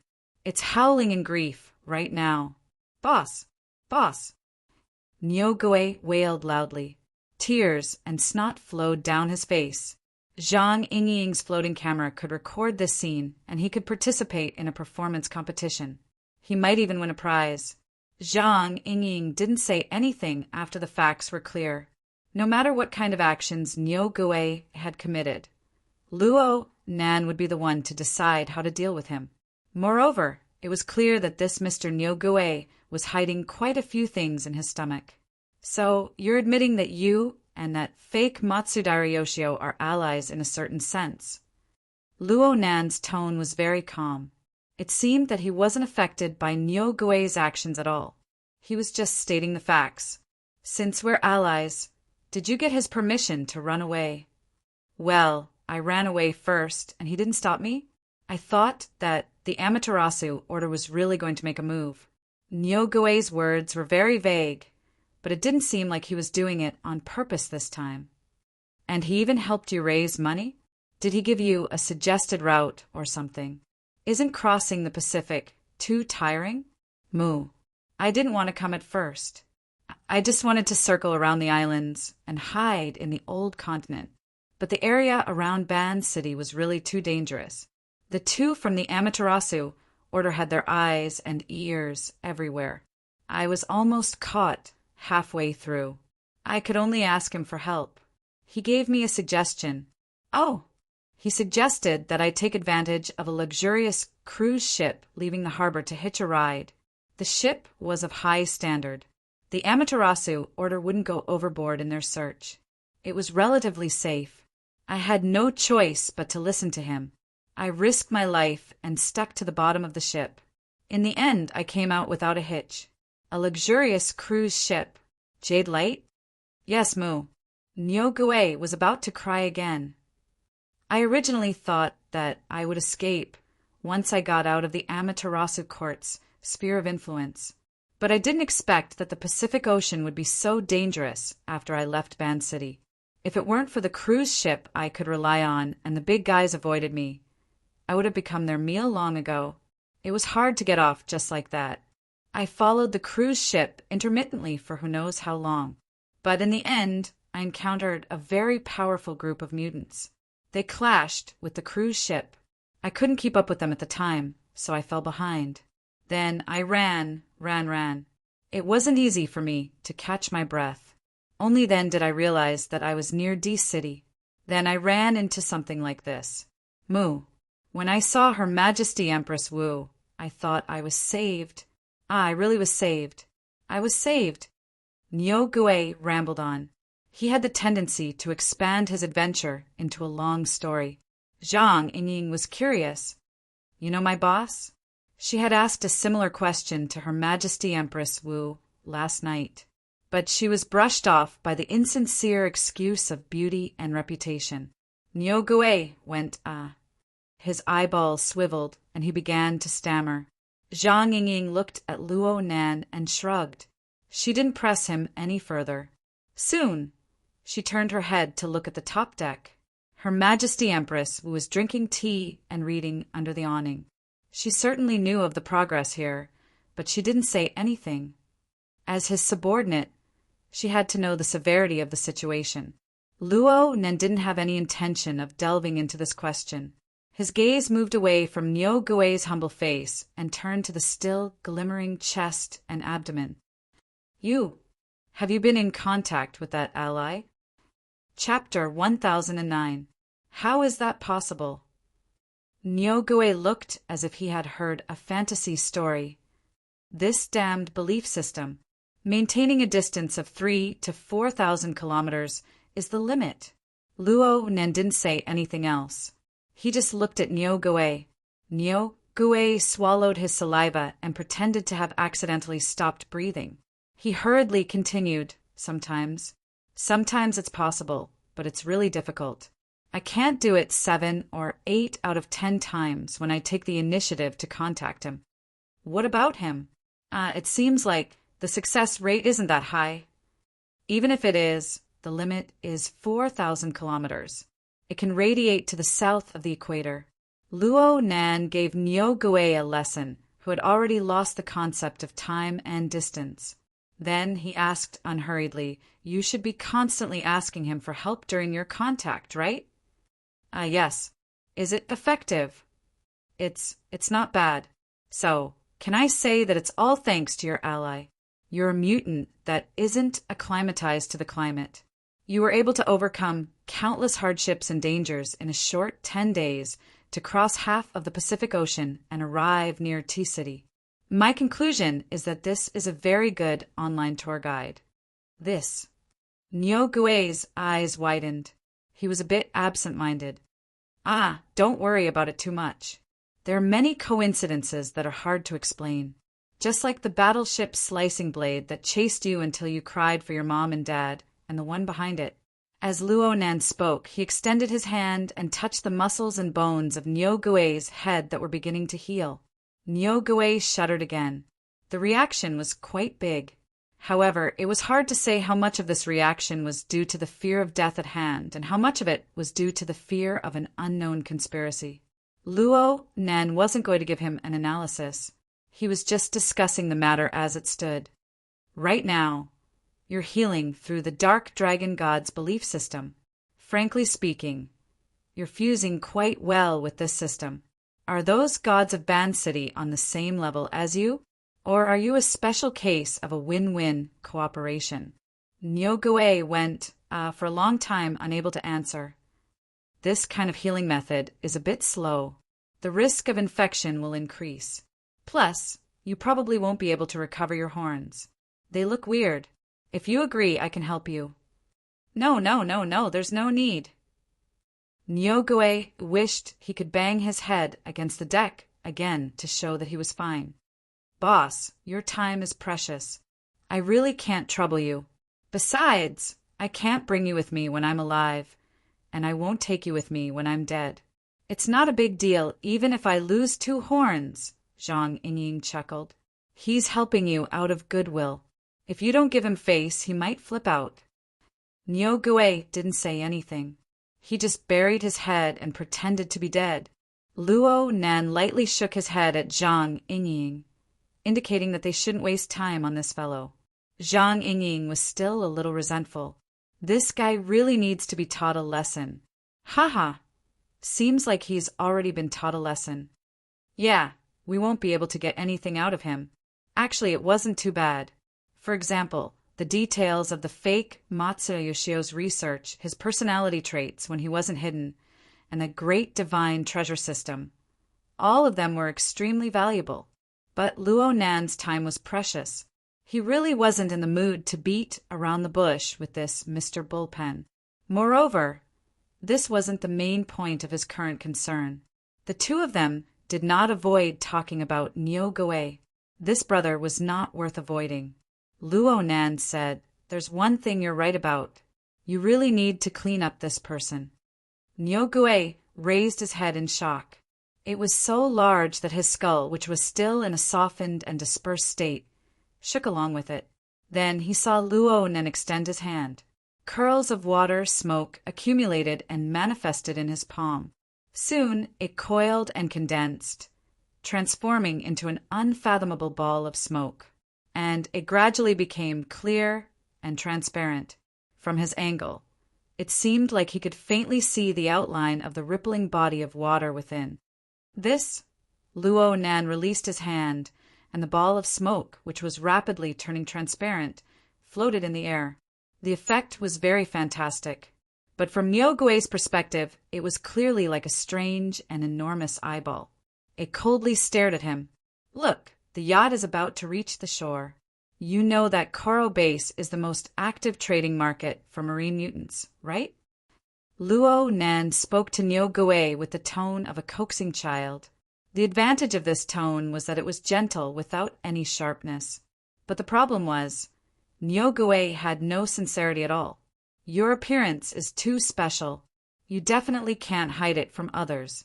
Even if you're not afraid, there's no need to make a high-profile appearance and attract danger, right? Nyogue really wanted to speak, but Luo Nan said everything he could say. He didn't give Nyogue any chance to refute. So go in. Go inside and recuperate. There are far fewer bacteria and viruses here than outside. This is... Oh, it's a spatial fault. I specifically chose a relatively clean area of seawater nearby and used it as a benchmark to create it. It's a very good space to store living bodies. The only problem is that it's not stable enough. It also lacks a nutritious environment. I'm currently thinking of a way to solve this problem. Moo. Boss, I'm relieved that you're taking the initiative. To tell the truth, I'm a bit worried that forcefully stuffing an entire faith system crystal inside would cause unnecessary space-time disturbances or something. Who knows where I might throw you when that happens? Nyogue's eyeballs were about to pop out. He didn't speak anymore, and his entire body shrunk back. Luo Nan was still expressing his gratitude. It's great that you can cooperate. We can take this opportunity to do a practical experiment. If we publish a paper, I'll give you a name. Nyogue howled miserably. He clawed at his limbs, wanting to turn around. But under Luo Nan's hands, he really didn't have the slightest bit of resistance. His vision blurred. It seemed that a slightly fishy seawater wrapped in cold air assaulted his face. And then, there was no then. On the deck, Zhang Yingying's reaction was roughly the same as Yin Li's when she saw this toy for the first time. She didn't know how to react for a time. Space-time-related abilities were always mysterious. It was especially easy for one's imagination to fill in the blanks, especially since Xia City had Ouyang Qin, a big shot who created the logic world. And the essence of the logic world was indeed a spatial fault. Clearly, Zhang Yingying's imagination had gone a bit too far. Luo Nan originally wanted to spend a bit of time to explain things to her, but he had a feeling when the words reached his mouth, he swallowed them back down. He just laughed and said, I'm going to use this move to move my grandfather's laboratory equipment away. What do you think? Zhang Yingying's lips twitched. It seems very convenient. You just have to pay attention to the moisture. Luo Nan laughed out loud. Before he could finish laughing, the rumbling of an engine came from the surface of the sea. It was completely different from the yachts, but the two were rapidly approaching each other. It was an extremely dazzling dark red motorboat. It approached from the port side of the yacht, which had already slowed down in speed.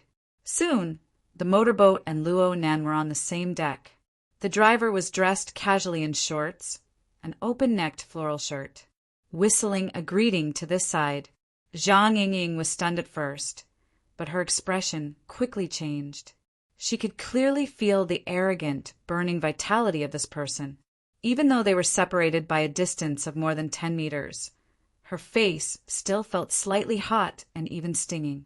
Unfortunately, that person only revealed his identity and greeted him. I'll be leaving first. The first cafe on the left side of the pier. The motorboat rider sped up again, forcibly overtaking the yacht, and flew toward the bustling pier that was clearly visible not far away. Blood Demon. Luo Nan made a final confirmation. That's him. Zhang Yingying curled her lips and frowned unconsciously. This is a lawless fellow. That's great. We can do another experiment. Huh. When the yacht entered the Fuku Pier in the southeast of the archipelago, it found a berth and began to dock. Luo Nen had already disembarked, the ship a step ahead. He refused Zhang Yingying's suggestion to bring up Her Majesty Empress Wu. He went straight to the agreed-upon location by himself. The words he said to Niu Gui before weren't a complete bluff. He really was considering it. He wanted to properly practice using a more appropriate attitude when the high seas auction began. He wanted to learn how to use a more appropriate attitude to carry out social interactions. There were still 10 hours until the auction. It was simply impossible to complete the grand counterfeit plan he had in mind. Luo Nen needed more time. What did he rely on to obtain time? More accurately speaking, what did he rely on to obtain all valuable things? Luo Nen didn't have a clear answer, but in any case, it wouldn't be the kind Niu Gui displayed. The meeting location given by Blood Demon was very easy to find. Plus, Blood Demon released a bit of his aura just in time to assist in locating Luo Nan. It didn't take Luo Nen much effort to arrive at this open-air cafe, called Cha. The traffic of people at the Fuku Pier was enormous. This open-air cafe at the corner of the street had an excellent location, and its business was pretty good. However, Blood Demon, who had arrived a few minutes earlier, still occupied one of the best spots. He was still dressed like he was on the motorboat under the parasol. He was even barefooted. He was extremely relaxed and carefree. He saw Luo Nen appear in the stream of people, and he blew another whistle. He waved his hand in greeting from far away. "Brother Luo, over here." Luo Nen could only respond to the myriad of changes by remaining unchanging when faced with this fellow who was too familiar with him. He calmly walked toward Blood Demon's location. But when he was still 5 or 6 steps away, Blood Demon got up and left his seat with a whoosh. He walked over with quick steps and extended his hand. The handshake of a fleshly extraordinary often represented some sort of danger. But Luo Nen had come here with a fake water vapor body, so it didn't matter. Plus, looking at Blood Demon's behavior, he really didn't have any malice. All Luo Nen saw was passion. The two shook hands, and Blood Demon didn't let go. "Oh, my brother Luo, I've been waiting for the stars and the moon. You've finally come. I won't hide it from you. I came here today with a clear objective. I'm thirsty for talent, and I'm looking for talent. I ask that you agree." Luo Nan. "Oh my, I'm excited. I'm excited. Blame me for not saying it clearly. Today, I represent the board of directors, the management, and the chief editorial committee of Cards magazine. I'm acting as a representative with full authority to invite Brother Luo and Teacher Luo to be special artists for our magazine. We'll create a limited edition, super luxurious card set. As long as you, Brother Luo, are willing to put pen to paper, the revised version of Cards magazine will certainly explode. It will become a legend. Of course, I will certainly pay you a satisfactory reward. Please." Chapter 1010. It seemed that the situation was slipping in an unknown direction. Luo Nan felt baffled when faced with this kind of blood demon. If it weren't for the fact that the other party appeared to be reserved on the surface, Luo Nan would have suspected that he had encountered a shoddy salesperson. Luo Nan would have suspected that he had encountered a shoddy salesperson. Luo Nan expressed very politely, "Apologies. I don't quite understand." I was too excited. I didn't explain clearly. Blood Demon didn't come over to ask Luo Nan to sign his name. Seeing that Luo Nan didn't refuse immediately, he maintained his cordial attitude and dragged Luo Nan to a seat by the street. They both sat down, then he politely inquired, "What do you want to drink?" "Water is fine." It just so happened to replenish his water vapor body. He had shaken hands with Blood Demon just now, and his body had been burned by his exuberant blood energy. There was some damage to his body's structure. This couldn't be hidden from others, but neither Luo Nan nor Blood Demon cared about this. After the necessary pleasantries were over, Blood Demon began to lead the matter to the main topic. Brother Luo, it's like this. Aha, calling you brother should be very appropriate. Luo Nen had to give a bit of face to an extraordinary who took the initiative to express goodwill, regardless of whether it was true or false. Luo Nen found it hard to refuse, so he laughed and returned to being the introverted boy he was more familiar with. He wanted to see what sort of tricks this fellow with a belly full of desire to show off was up to. Blood Demon had the posture of having a long talk today. Let's go through things from the beginning. Let me first ask you, brother, do you know about the matter of me investing money to purchase Cards magazine? Luo Nan responded honestly. I heard about it. I just heard about it last night. Yeah, it's just something that happened in the past 2 days. Blood Demon grinned. Actually, with your personality, I'm quite surprised that you know about this sort of senseless tidbit. Luo Nan really didn't know how to respond to Blood Demon's evaluation of the news that concerned him. Blood Demon seemed to be able to sense Luo Nan's thoughts. He laughed in an even more exaggerated manner. I bought it for fun in the first place. I'm happy, and I can make everyone laugh. Of course, that's even better. If brother knows about this matter, then you should understand what Cards magazine does. Yes, it's probably a ranking for extraordinaries. More or less. More or less. Blood Demon raised a finger. Speaking of rankings, do you know, brother? I'm just worried that you have a misconception. Luo Nen just felt that Blood Demon's thoughts were very free. Blood Demon said, I know you haven't been in this circle for long, but from the very beginning, the level of contact was very high. Recently, he had been dealing with Ouyang, the martial emperor, the true god, and Abner. Some time ago, there was also Gong Chi and Jin Tong. There were too many of them. How should I put it? Let me be more straightforward. Young people always look at things in black and white. If you're not a friend, then you're an enemy. Of course, you've really risen too quickly.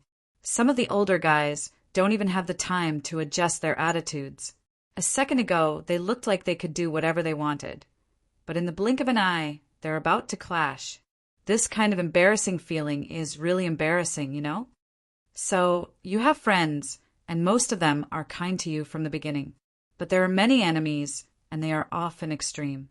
You see, Blood Demon's language was extremely exaggerated, but it was very picturesque. Luo Nen unconsciously associated it with a few people and a few things. Although Blood Demon acted like an old man and called him a young man, Luo Nen didn't feel annoyed. It was probably because of the novelty. Very few people said these things to him face to face, especially when it came from the mouth of an extraordinary. To a certain degree, it was more authoritative than the analysis of intelligence agencies. Listening to these kinds of evaluations could be considered a kind of correction. Luo Nen nodded. Quite accurate. Of course, I have a way of judging people. Blood Demon's smile never stopped. He waved his hand. I'm not analyzing your character. Actually, I really don't believe this. Young people change very quickly. You're only 17 this year, right? I'm 17 in June. Blood Demon's narration became even smoother after receiving Luo Nan's confirmation. You see, life has just begun. When I was 17, I only knew how to hang out in nightclubs. What about you? You've entered this kaleidoscopic circle for less than a year. The inertia of your previous character is still in effect. The things you've been looking forward to all this time have yet to be accomplished. The explosive conflict hasn't ended yet. You don't even have the chance to breathe a sigh of relief. Just like this cup of fruit wine before me. The dregs haven't even settled yet. Who knows what the situation will be like in the future? You'll have to wait for a period of time. Maybe a year or two, maybe 3 or 5 years. Then, you'll suddenly reach a period of peace. When that time comes, we'll definitely chat about different topics. Perhaps you'll be as unbearably vulgar as me. Perhaps you'll be even less popular than you are right now. But you'll definitely change greatly. This is because 1 year in this circle will have an effect on your previous circle of life for 5 years. Sooner or later, The traces of your previous life will be distorted and even melted away. I dare guarantee that. Luo Nan was deep in thought. Blood Demon suddenly slammed the table. F***CK. We're off topic again. What were we talking about? We were talking about the rankings. We were talking about my misconception. That's right. Misconception. Blood Demon used a finger to poke at Luo Nan's chest. Brother, you've been up and down for over half a year. Let's not talk about anything else. Just the conflicts you've had with extraordinaries aren't just a few times. But you're a special case. Do you know that? Huh. I'm definitely a special case. Blood Demon's tone was extremely resolute. In the blink of an eye, he tossed out another question. According to what I know, your direct conflict with extraordinaries on the surface is probably with Jean Tong? Luo Nan chuckled, declining to comment. Blood Demon didn't mind. He continued, that was last winter. Looking back in time, do you know the last time there was a conflict on the level of extraordinaries? It was a huge fight, the kind that resulted in serious injuries and even deaths. Do you know when that was? Luo Nan had a bit of an impression of this person. I think it was Mr. Unchangeable Gold. That's him. That was a matter from 1993. What about before that? Luo Nan could only shake his head. Blood Demon began to count with his fingers. Going even further back was 91. The clown Raby challenged High Lord Secret Contract to a duel. This was because of the large and small ghost cards that were suspended in the Cards magazine. This was also the time when the magazine was at its most glorious. Actually, there are quite a few things like ranking lists that involve us on this level, but only the Cards magazine has a bit of novelty. In addition to this glorious period of history, I took aim at it this time. I plan on adding a bit more flavor to it. Going even further back was the latter half of the 90 year. Apollon lost to High Lord Secret Contract and signed his name. Otherwise, Old Man's Secret Contract wouldn't have pulled Raby out for a duel if he hadn't revealed his ability. Going even further back was the beginning of the same year. It was Nick, that wastrel. He did things that angered even the heavens and the people. He was chased deep into the sea, not daring to come ashore for the rest of his life. Looking again, there's nothing left. Brother, take a look. More than half of the 90s have passed. There are only so many battles between extraordinaries that can be said to be true. Of course, these battles don't include those where both sides have misgivings about fighting. Don't you think that's very boring? Luo Nan really didn't think so. Blood Demon raised his eyebrows. This is the difference in our understanding. We can put it aside for now. The truth is that the 80 to 90 extraordinaries in the entire world have far too little direct communication with each other. Everyone is secretive. They look left and right, even though they wish they could pull out the tendons and flay the skin of some people. They are always worried that the cranes and clams will fight and the fishermen will benefit from it. All of them are very bashful. Of course, there are also the constant indoctrination of the Star Alliance Committee. They constantly pull the reins. Why do you think the Deep Blue platform suddenly entered actual combat at the end of the 90s? It's because they were frightened by the fight between Old Man's Secret Contract and Apollon. You need to guard against the wilderness, but you need to guard against extraordinaries. Blood Demon was excited. He didn't give Luo Nan any room to interrupt. His mouth gushed without end.